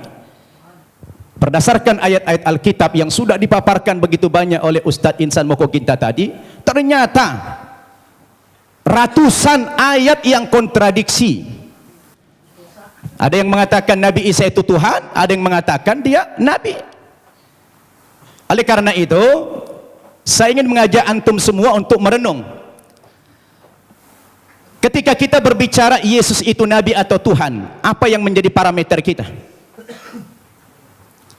Siapa yang paling punya otoritas membicarakan tokoh ini, Tuhan atau Nabi? Menurut hemat saya, yang paling punya otoritas bukan pribadi-pribadi, bukan manusia, bukan pendeta, bukan ustadz, tetapi yang paling punya otoritas membicarakan tokoh ini mestinya adalah sumber agama itu sendiri, yaitu Alkitab atau Al-Quran. Betul tidak? Harus sumber agamanya itu yang menjadi tolok ukur. Sekarang kita pertanyakan, dari dua kitab suci ini, Al-Quran maupun Alkitab, yang mana yang memenuhi kriteria sebagai sebuah kitab suci? Nah, ini perlu kita uji. Ini perlu kita uji. Kita capek bicara ngalur ngidul, mengangkat dalil-dalil. Kalau dalil itu tidak representatif, tidak rasional, saya pikir juga percuma. Sekarang kita harus bicara dari dua kitab suci ini. Kenapa dikatakan dia kitab suci? Coba Bapak Ibu saya tanya. Ada buku? Coba ada buku? Coba buku. Ya, itu aja, taruh, minjam dulu. Ya. Bapak Ibu saya tanya. Ini kata lainnya apa? Kitab suci. Oke. Ini apa namanya? Buku. Buku kan? Bapak Ibu saya tanya, ini sama ini bahan bakunya sama tidak? Sama-sama apa? Sama-sama kertas. Kenapa dalam penamaan jadi beda? Yang ini dikatakan kitab suci, yang ini dikatakan buku. Kenapa jadi beda namanya? Padahal bahan bakunya sama-sama kertas. Yang membedakan apanya? Ternyata yang membedakan kontennya, isinya. Dia dikatakan kitab suci karena memuat firman-firman Tuhan Zat yang Maha Suci. Kenapa dikatakan ini buku? Karena dia adalah buatan manusia dan manusia tidak ada yang suci. Betul tidak?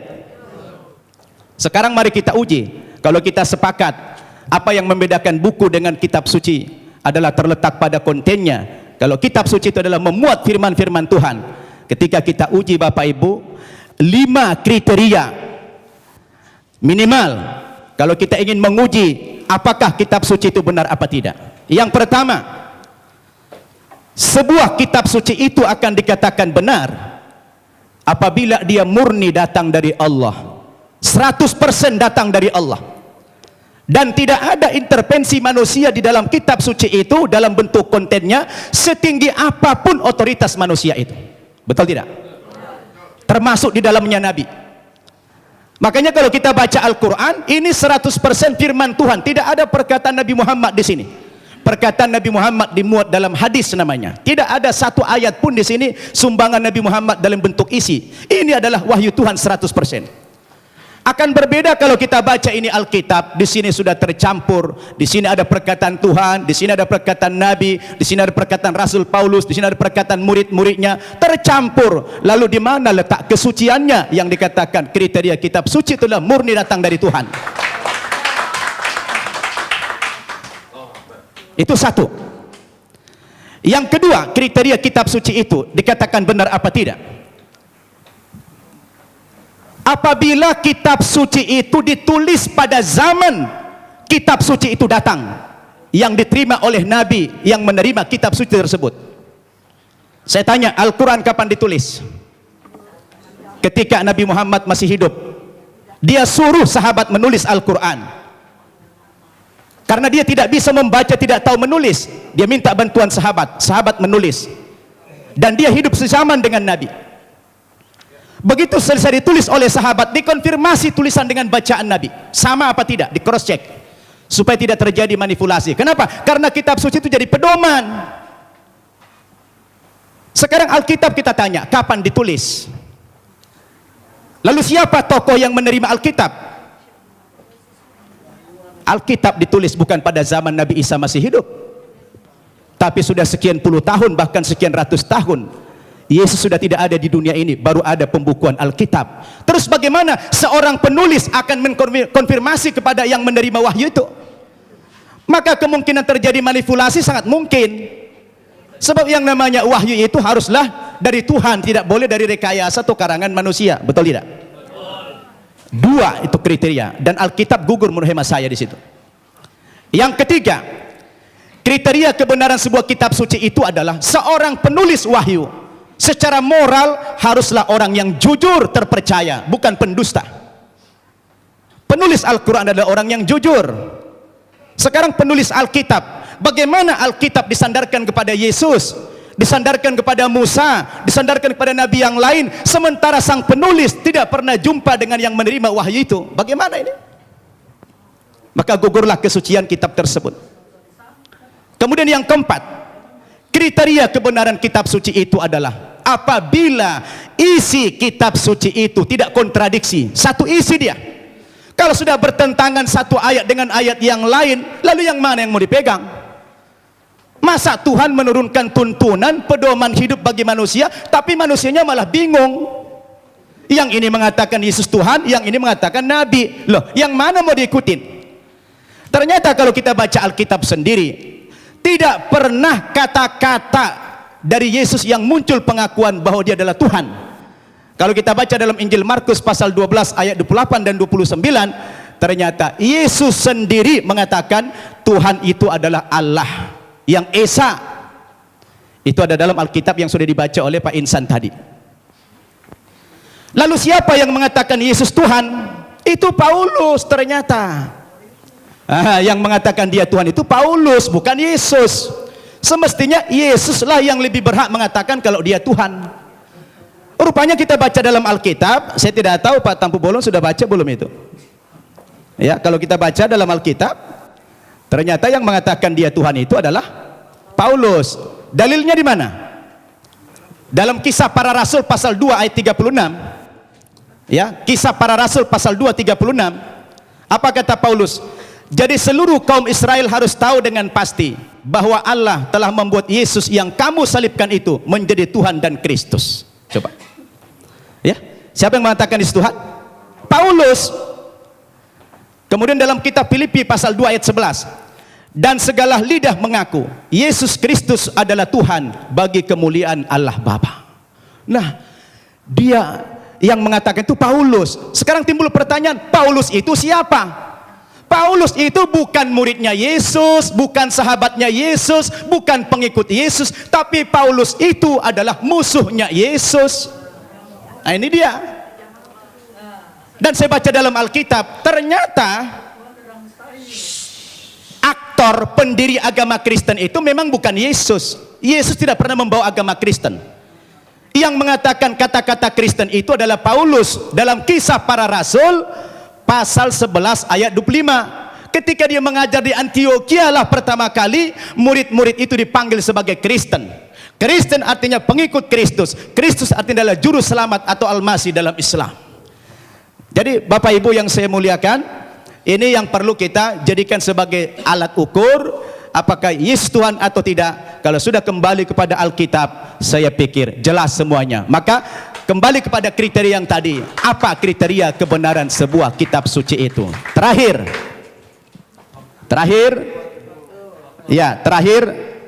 kalau saya baca dalam Alkitab, ada beberapa alasan-alasan yang mengatakan dalam iman Kristiani dikatakan dia Tuhan. Yang pertama, rupanya karena Yesus itu lahir tidak punya bapak.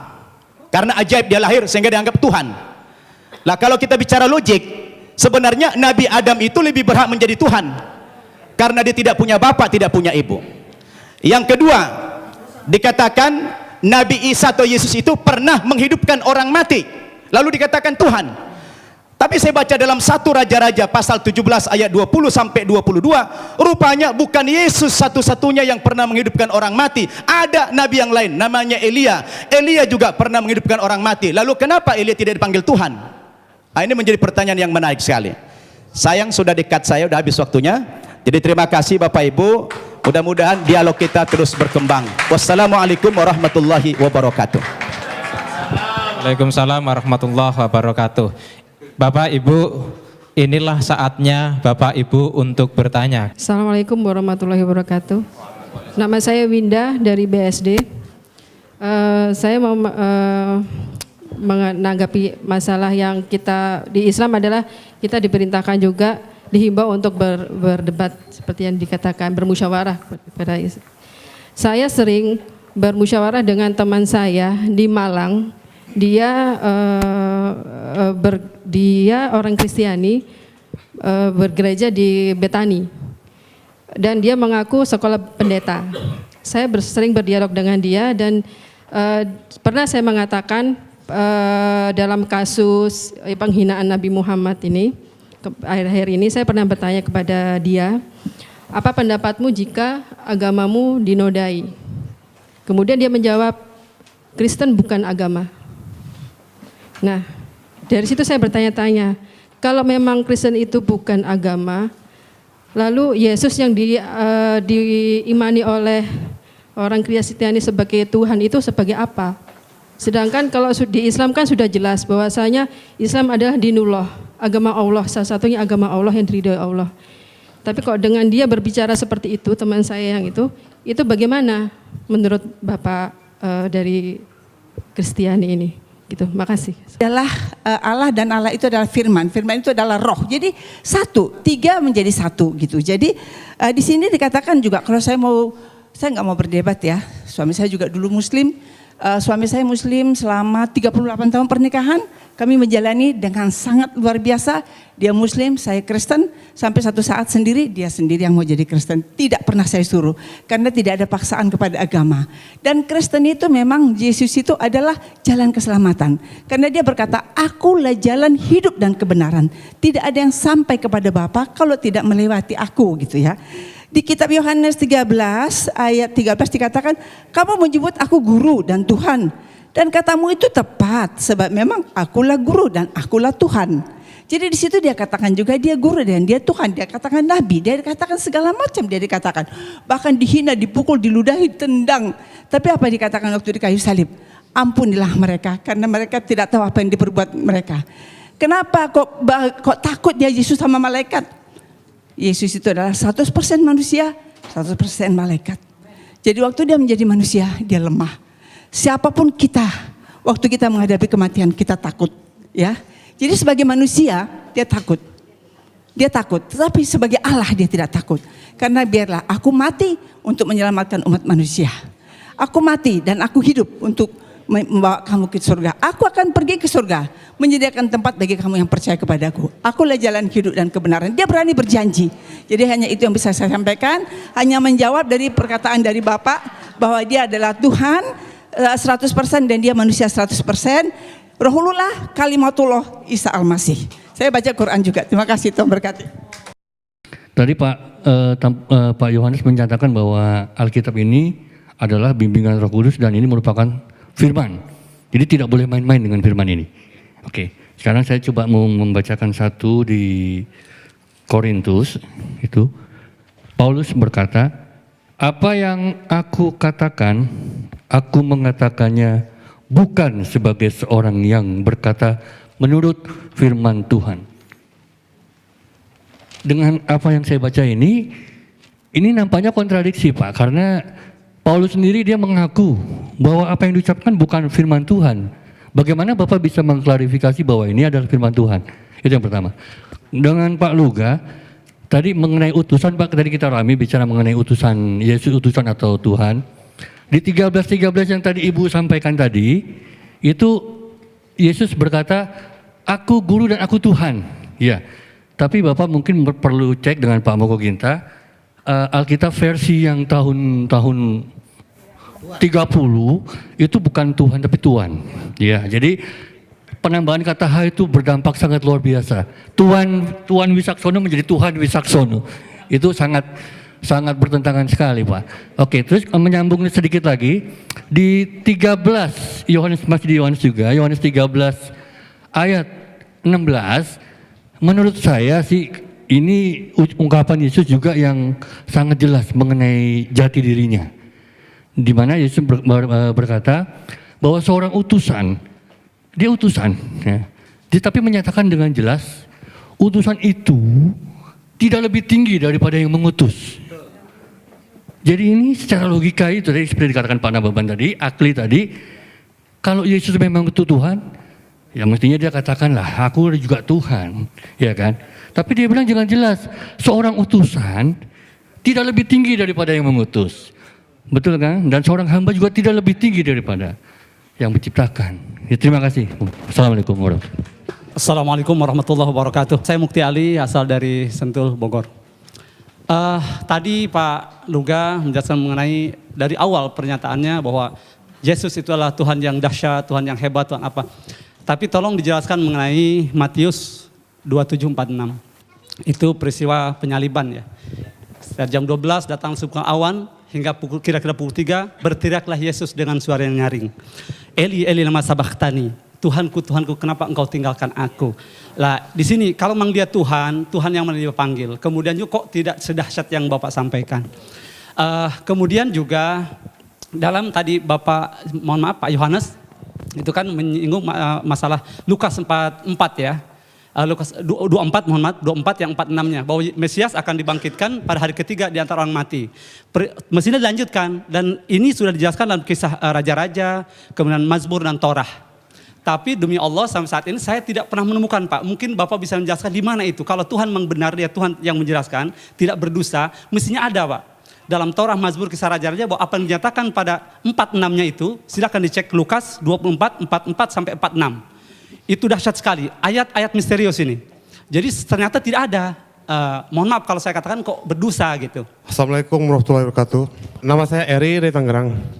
Ya, jadi tadi mengatakan bahwa Paulus bisa dipercaya karena mukjizatnya yang masih ada sampai sekarang, yang terjadi pada pendeta-pendeta yang banyak menyembuhkan orang-orang. Namun ada satu permasalahan tadi, di mana ada orang yang mengaku dibayar. Dan Pak Luga sendiri mengatakan tidak bisa kalau hanya satu orang saja. Kalau saya baca itu pendekatan untuk menutupi. Karena kalau kita ingin tahu, pendekatan kita mestinya menganggap itu fenomena gunung es yang tampak hanya sedikit saja, tapi yang di bawah sangat banyak. Itu yang sudah dibayar. Dan bagaimana yang terjadi pada yang terjadi di Kenya, saudari Esther Mwande oleh pendeta Michael Njoroge, yang mengungkapkan bahwa saya disuruh untuk pura-pura sakit dan sembuh karena dia tidak dibayar akhirnya. Nah, jadi di mana letak mukjizatnya itu? Demikian, terima kasih. Saya sudah membaca bukunya Pak Insan. masalah dia bilang ayat-ayat Nabi itu, terus terang saya udah baca banget ayat itu. Dan saya udah tahu banget itu. Yesus tidak tahu hari kiamat, bagaimana dia Tuhan. Kok dia yang gak tahu hari kiamat? Terus terang, saya udah tahu banget itu. Nah sekarang, saya sedang menunggu-nunggu, Tuhan kapan saya waktunya untuk menjelaskan ini. Saya pengen banget untuk menjelaskan ini. Dan waktunya adalah hari ini. Gitu loh. Jadi artinya terus terang, bukannya saya nggak ngerti, orang mengatakan, Yesus sendiri mengatakan tidak ada nabi ditolak di asalnya. Yesus mengaku dirinya nabi, ya kan? Saya ngerti banget ayat itu. Tapi satu hal ada yang tidak sanggup kalian pahami, karena firman Tuhan berkata bahwa Alkitab itu harus dimengerti dengan Roh Kudus. Daniel 1 ayat 20 dikatakan orang yang bisa mengerti firman Tuhan itu dikaruniai 10 kali lebih cerdas. Artinya membutuhkan hikmat Tuhan yang jauh lebih dahsyat. Bukan hanya sekedar firman Tuhan ditafsir sembarangan, tidak seperti itu. Contoh, tidak pernah Yesus berkata aku adalah nabi, tetapi dia berkata aku adalah anak Allah. Jadi Yesus tidak pernah mengaku nabi. Memang Yesus berkata seorang nabi tidak diterima di asalnya. Sebenarnya Yesus sedang mengumpamakan dirinya dengan nabi-nabi karena orang-orang yang di situ belum ada yang menerima Yesus sebagai Tuhan, hanya sebagian. Jadi kalau Yesus mengatakan tidak ada seorang Tuhan, kan artinya Yesus menjelaskan ini, arti ayat ini cuma mengumpamakan nabi itu sebagai fungsi utusan dari Tuhan, karena memang Yesus dari Tuhan, tetapi dia tidak mengatakan aku adalah nabi. Nah, dari mana kita tahu bahwa Yesus tidak pernah mengaku nabi? Rasul Yohanes di dalam Wahyu 19 ayat 16 menjelaskan tentang arti anak Allah.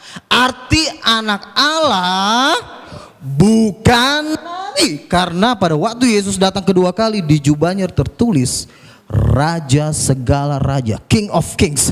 Mana ada raja segala raja? Banyak. Kalau nabi kan banyak. Tapi kalau raja segala raja, raja di atas segala raja, berarti udah nggak ada lagi di atasnya.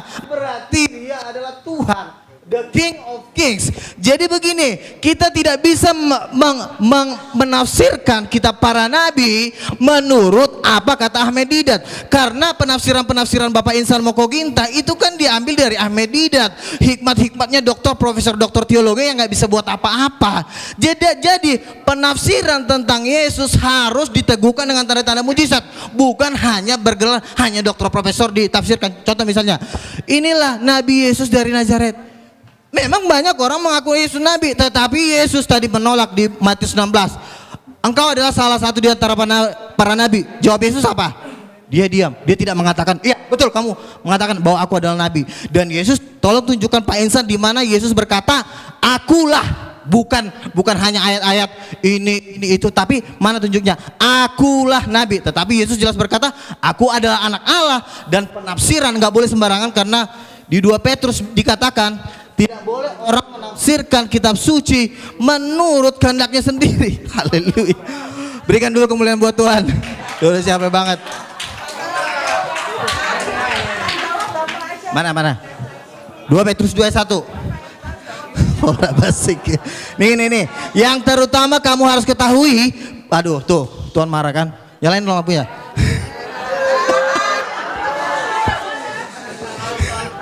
Makanya yang terutama harus kamu ketahui bahwa nubuat dalam kitab suci tidak boleh ditafsirkan seenaknya. Karena Yesus ditafsir langsung jadi nabi. Rasul nggak ada bilang Yesus nabi. Petrus sendiri berkata nih, saya baca nih. Petrus diurapi Roh Kudus, ya, dan diteguhkan dengan tanda-tanda mujizat. Makanya saya bilang orang nggak boleh menafsirkan kitab suci kalau tidak diteguhkan dengan tanda-tanda mujizat, nggak boleh. Itu memang hukumnya. Makanya setiap orang yang menafsirkan firman Tuhan harus punya Roh Kudus. Saya punya Roh Kudus.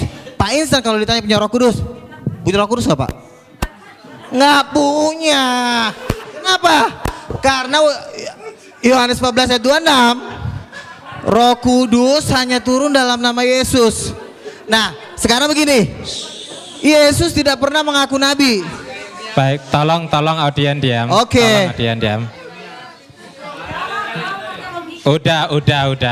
Saya dari tadi Moderator sebenarnya menjawab pakai logika, tetapi Waktu karena habis. memang kalian belum memahami, jadi kalian bilang saya sosok berceramah. Enggak, kan saya bilang, oke, satu aja, tunjukin Bisa. ayatnya sama saya. Yesus berkata, akulah nabi, tunjukin.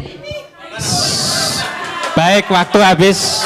Baik, waktu habis. Akulah nabi, bukan penafsiran. Ini penafsiran. Aduh, akulah nabi.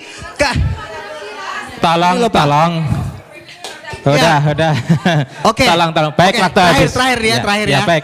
Tolong diam. Terakhir ya. Copy paste. Sudah Pak Insan, nanti Pak Insan. Ini ya.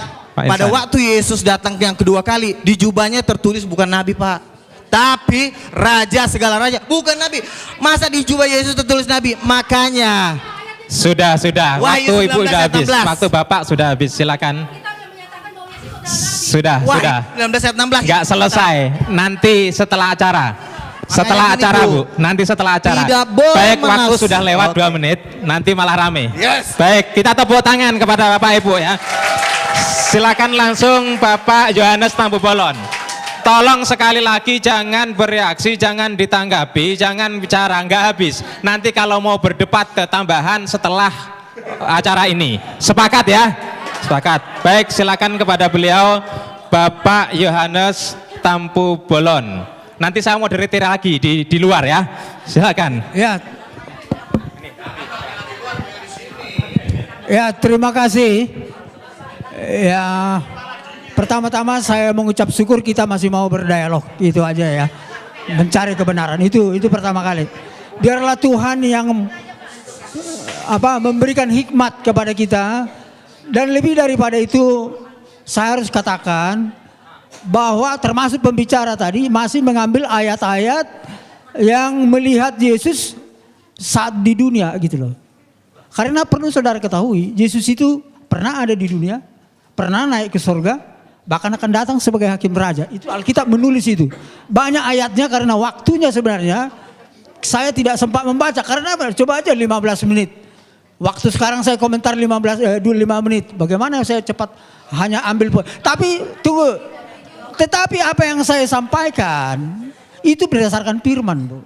Ya, Yesus sebagai Mesias ada ayatnya. Ya, ayatnya antara lain di sini Yohanes 14:6, Yohanes 8:24, Kisah Para Rasul 4:12. Ini beberapa ayat. Jadi bukan tidak ada ayatnya. Memang benar Alkitab juga menulis Yesus sebagai nabi. Tapi Alkitab juga menulis Yesus sebagai Mesias, bahkan sebagai raja loh. Coba teliti lebih dalam lagi. Jadi saran saya kepada pembicara dan umat, karena ada kewajiban harus mengetahui rahasia firman ini. Tapi jangan dikatakan sudah dicampuri. Kalau kita berprinsip negatif ya repot memang. Kami juga nanti kalau berprinsip Al-Quran sudah bercampur ya repot juga. Atau? Jadi jangan begitu. Kita harus yakin bahwa ini dituliskan oleh para nabi dan rasul. Rasul itu bukan rasul-rasul palsu, Pak. Bukan nabi palsu. Itu teruji. Jadi iman kita itu harus ada yang seperti itu. Jadi jangan negatif dulu. Kalau seperti itu memang susah kita titik temunya. Kita harus hormati kitab suci. Namanya kitab suci. Itu saya menghormati Alkitab dan Al-Quran. Maka saya hormati. Cuman kita cari titik temunya di mana. Karena memang ini kompleks, rumit, sangat dalam. Kalau kita tidak penuh oleh Roh Allah, memang sangat sulit mengertinya, Bapak Ibu sekalian. Jadi itulah saran saya, bukti daripada kebenaran Alkitab tidak hanya tertulis, tapi nyata di dalam kehidupan umat Kristen. Umat Kristen sekarang ini walaupun masih banyak yang tercemar, saya harus katakan, tapi banyak yang masih baik, benar di hadapan Tuhan.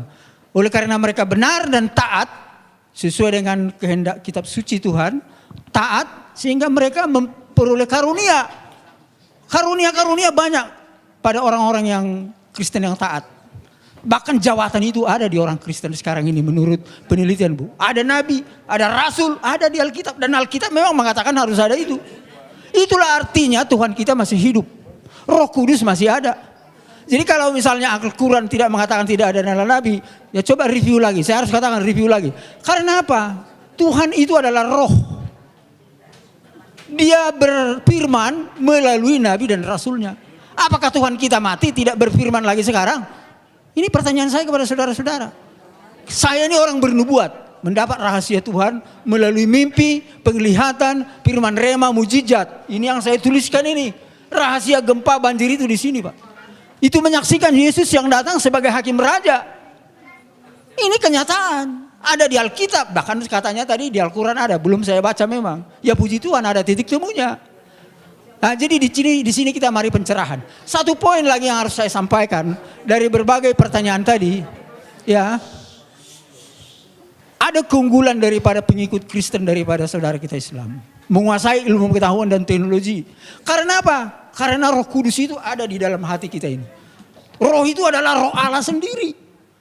Berkuasa dan dahsyat. Itu saudara sebab itu. Tapi kuncinya itu ketika kita percaya kepada Isa Al-Masih karena mengkuduskan kita. Karena kita ini sudah berdosa. Hanya Yesus telah datang mensucikan kita. Sehingga kita bisa seperti gambar Allah. Sifatnya Allah. Benar saudara-saudara.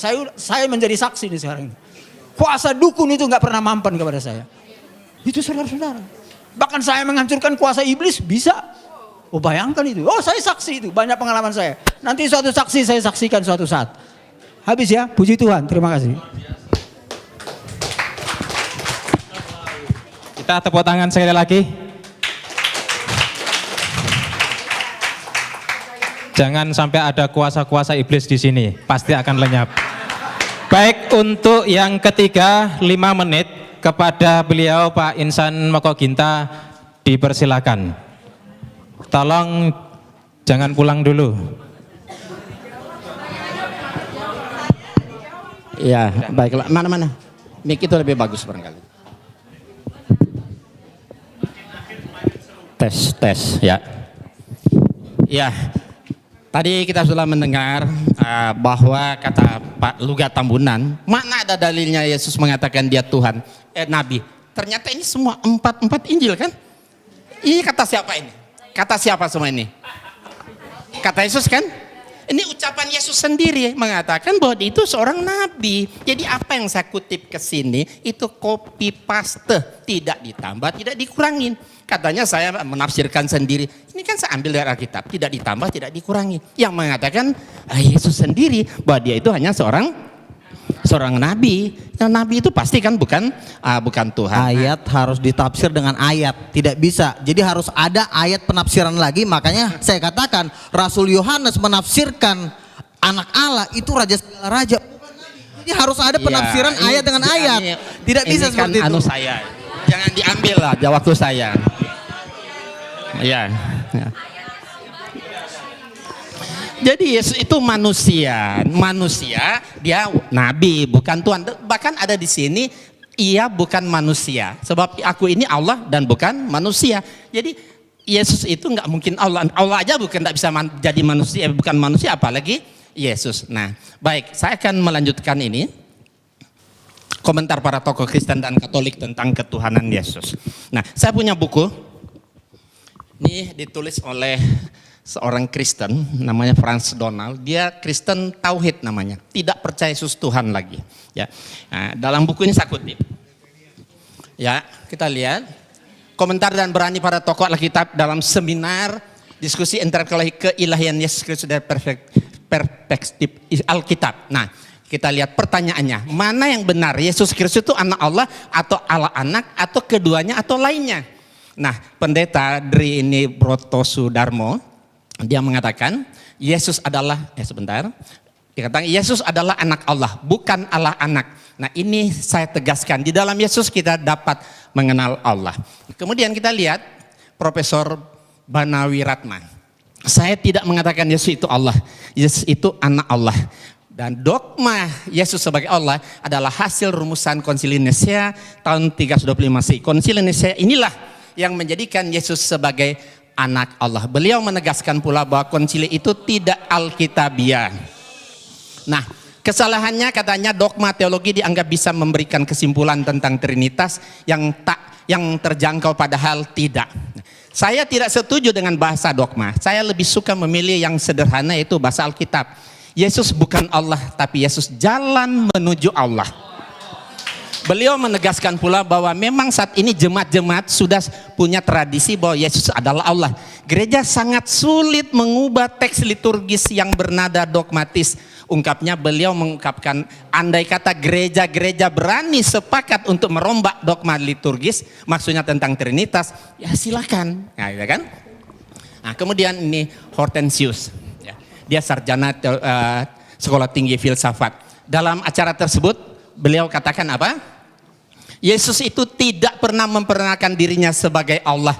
Yang juga dikatakan Paulus tidak pernah menyebut Yesus Kristus sebagai Allah. Jadi beliau yang sangat paham bahasa Ibrani dan Yunani menegaskan pula, harus ditegaskan bahwa dalam perjanjian baru tidak pernah ada rumusan Yesus adalah Allah. Nah, dengan sangat berani dan tajam beliau sampaikan pendapatnya yang sangat mengagetkan para hadirin yang mendengarnya. Kata beliau, saya keberatan dengan istilah Allah Bapa, Allah Anak dan Allah Roh Kudus. Selanjutnya beliau katakan, Yesus itu jalan menuju Allah. Rumusan 100% Allah, 100% manusia itu hasil konsili Kalkedon, bukan kitab suci. Dalam Alkitab Yesus tidak pernah disebut sebagai Allah sejati. Menurut Romo Tom Yakob dari Katolik ini.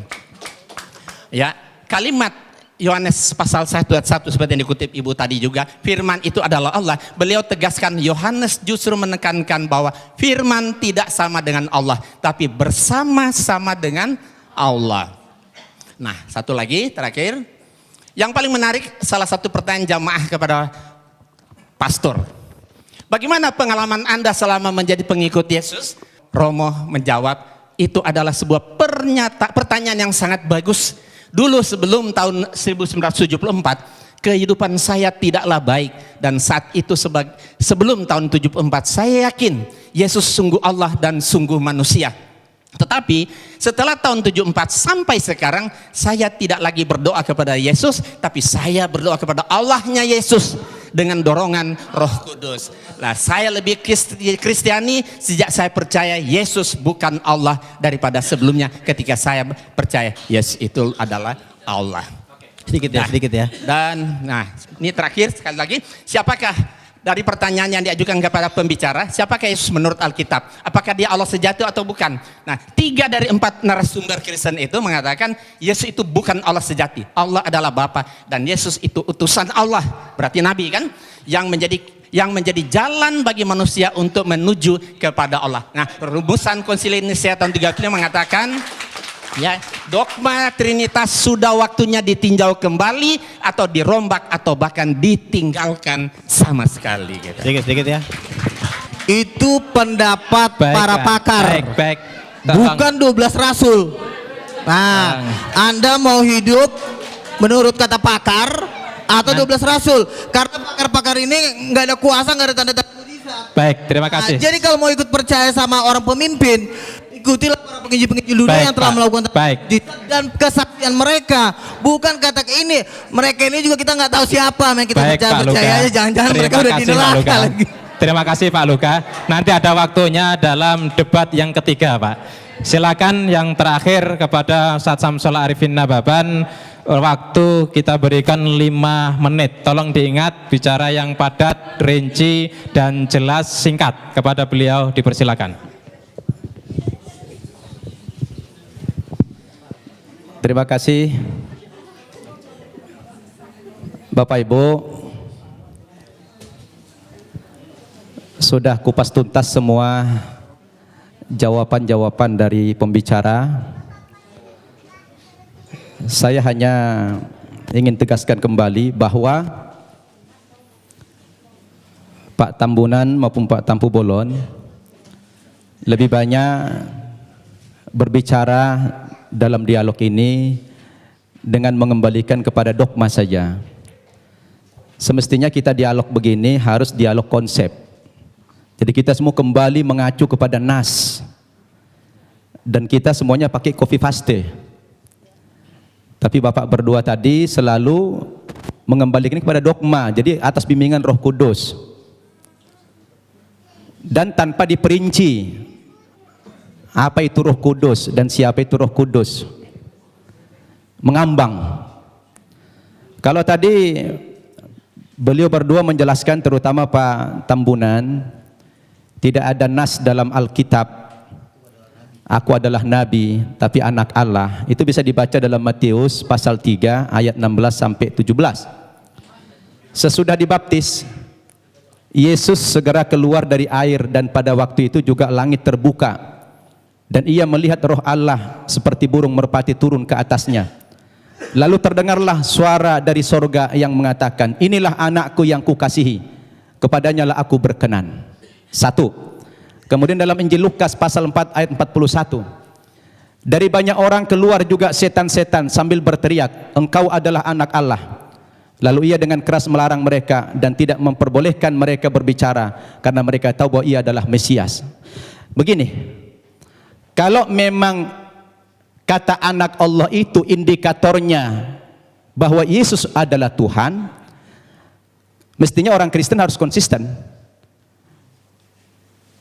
Ada terlalu banyak yang menjadi Tuhan di dunia ini. Kenapa? Karena ternyata yang dikatakan istilah anak Allah itu bukan cuma Yesus.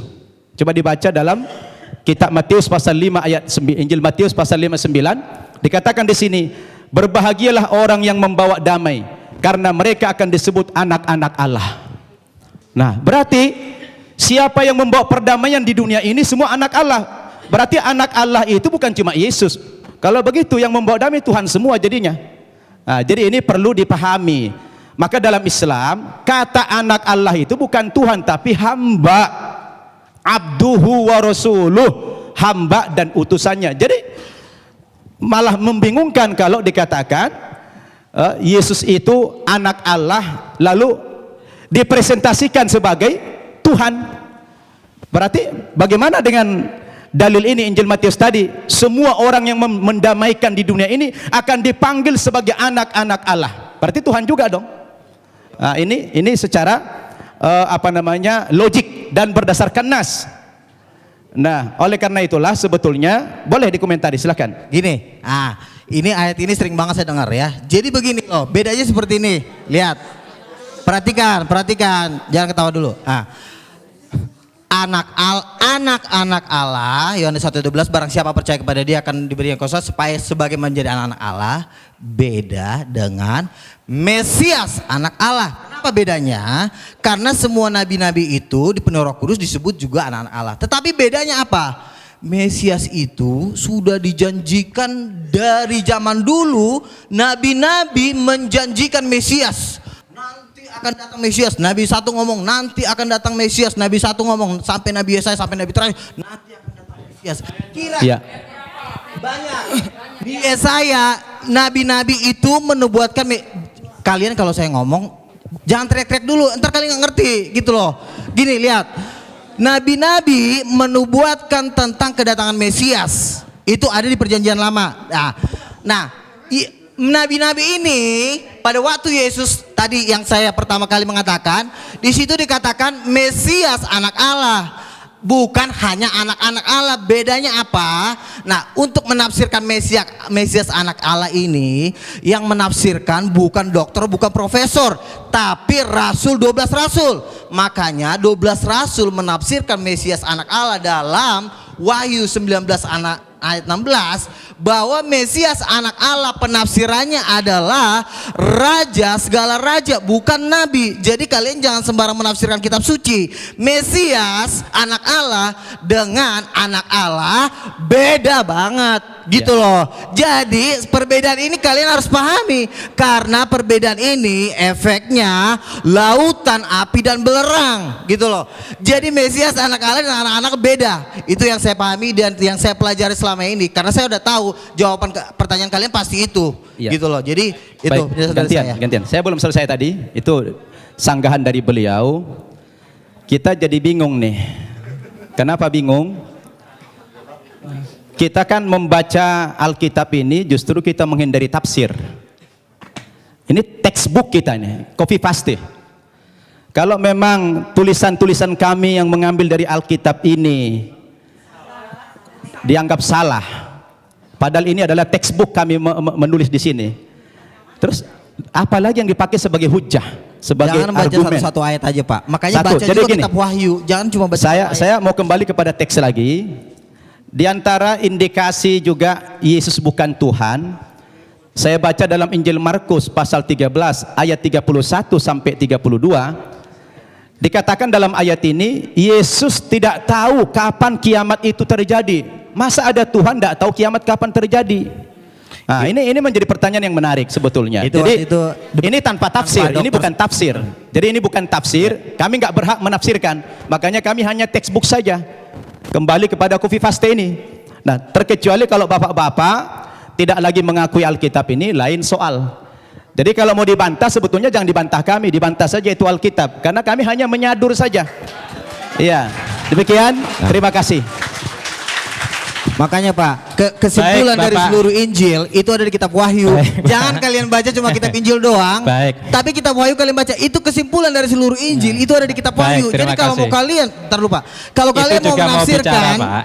Kalau kalau nanti kalian semua mau ingin menafsirkan bicara, ayat Alkitab, baca kitab Wahyu, karena di kitab Wahyu dikatakan di seluruh umat, seluruh malaikat itu menyembah Yesus, ada ayatnya di kitab Wahyu.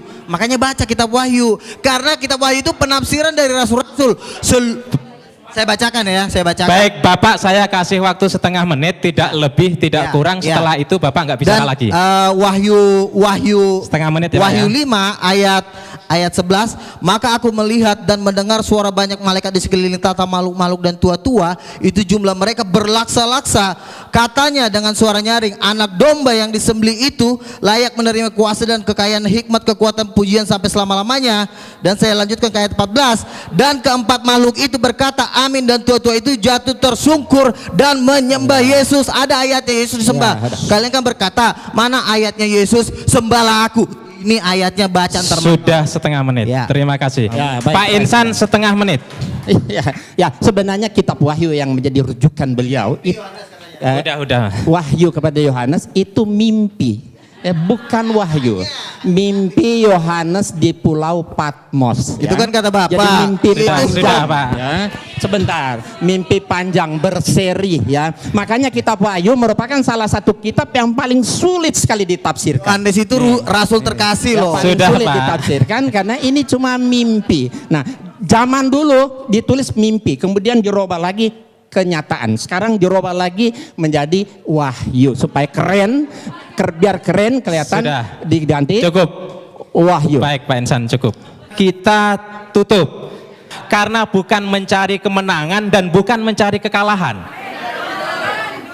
Masing-masing berdakwah kepada yang lain. Silakan yang umat Islam itu tadi dengarkan, renungkan terhadap Bapak Luga Tambunan dengan Pak Yohanes Tampu Bolon. Yang Nasrani silahkan renungkan.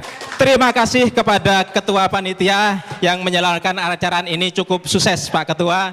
Kemudian kepada para pembicara Ustadz Samsul Arifin Nababan, Bapak Insan Moko Ginta, Bapak Luga Tambunan yang saya suka semangatnya ini, masih muda. Kemudian Bapak Yohanes Tampu Bolon yang lebih bijak, santai, tenang, dan juga semua audien yang hadir di sini, semoga seluruhnya mendapatkan hidayah dari Allah Subhanahu wa taala. Terima kasih dari kami. Billahi taufik wal hidayah. Assalamualaikum warahmatullahi wabarakatuh.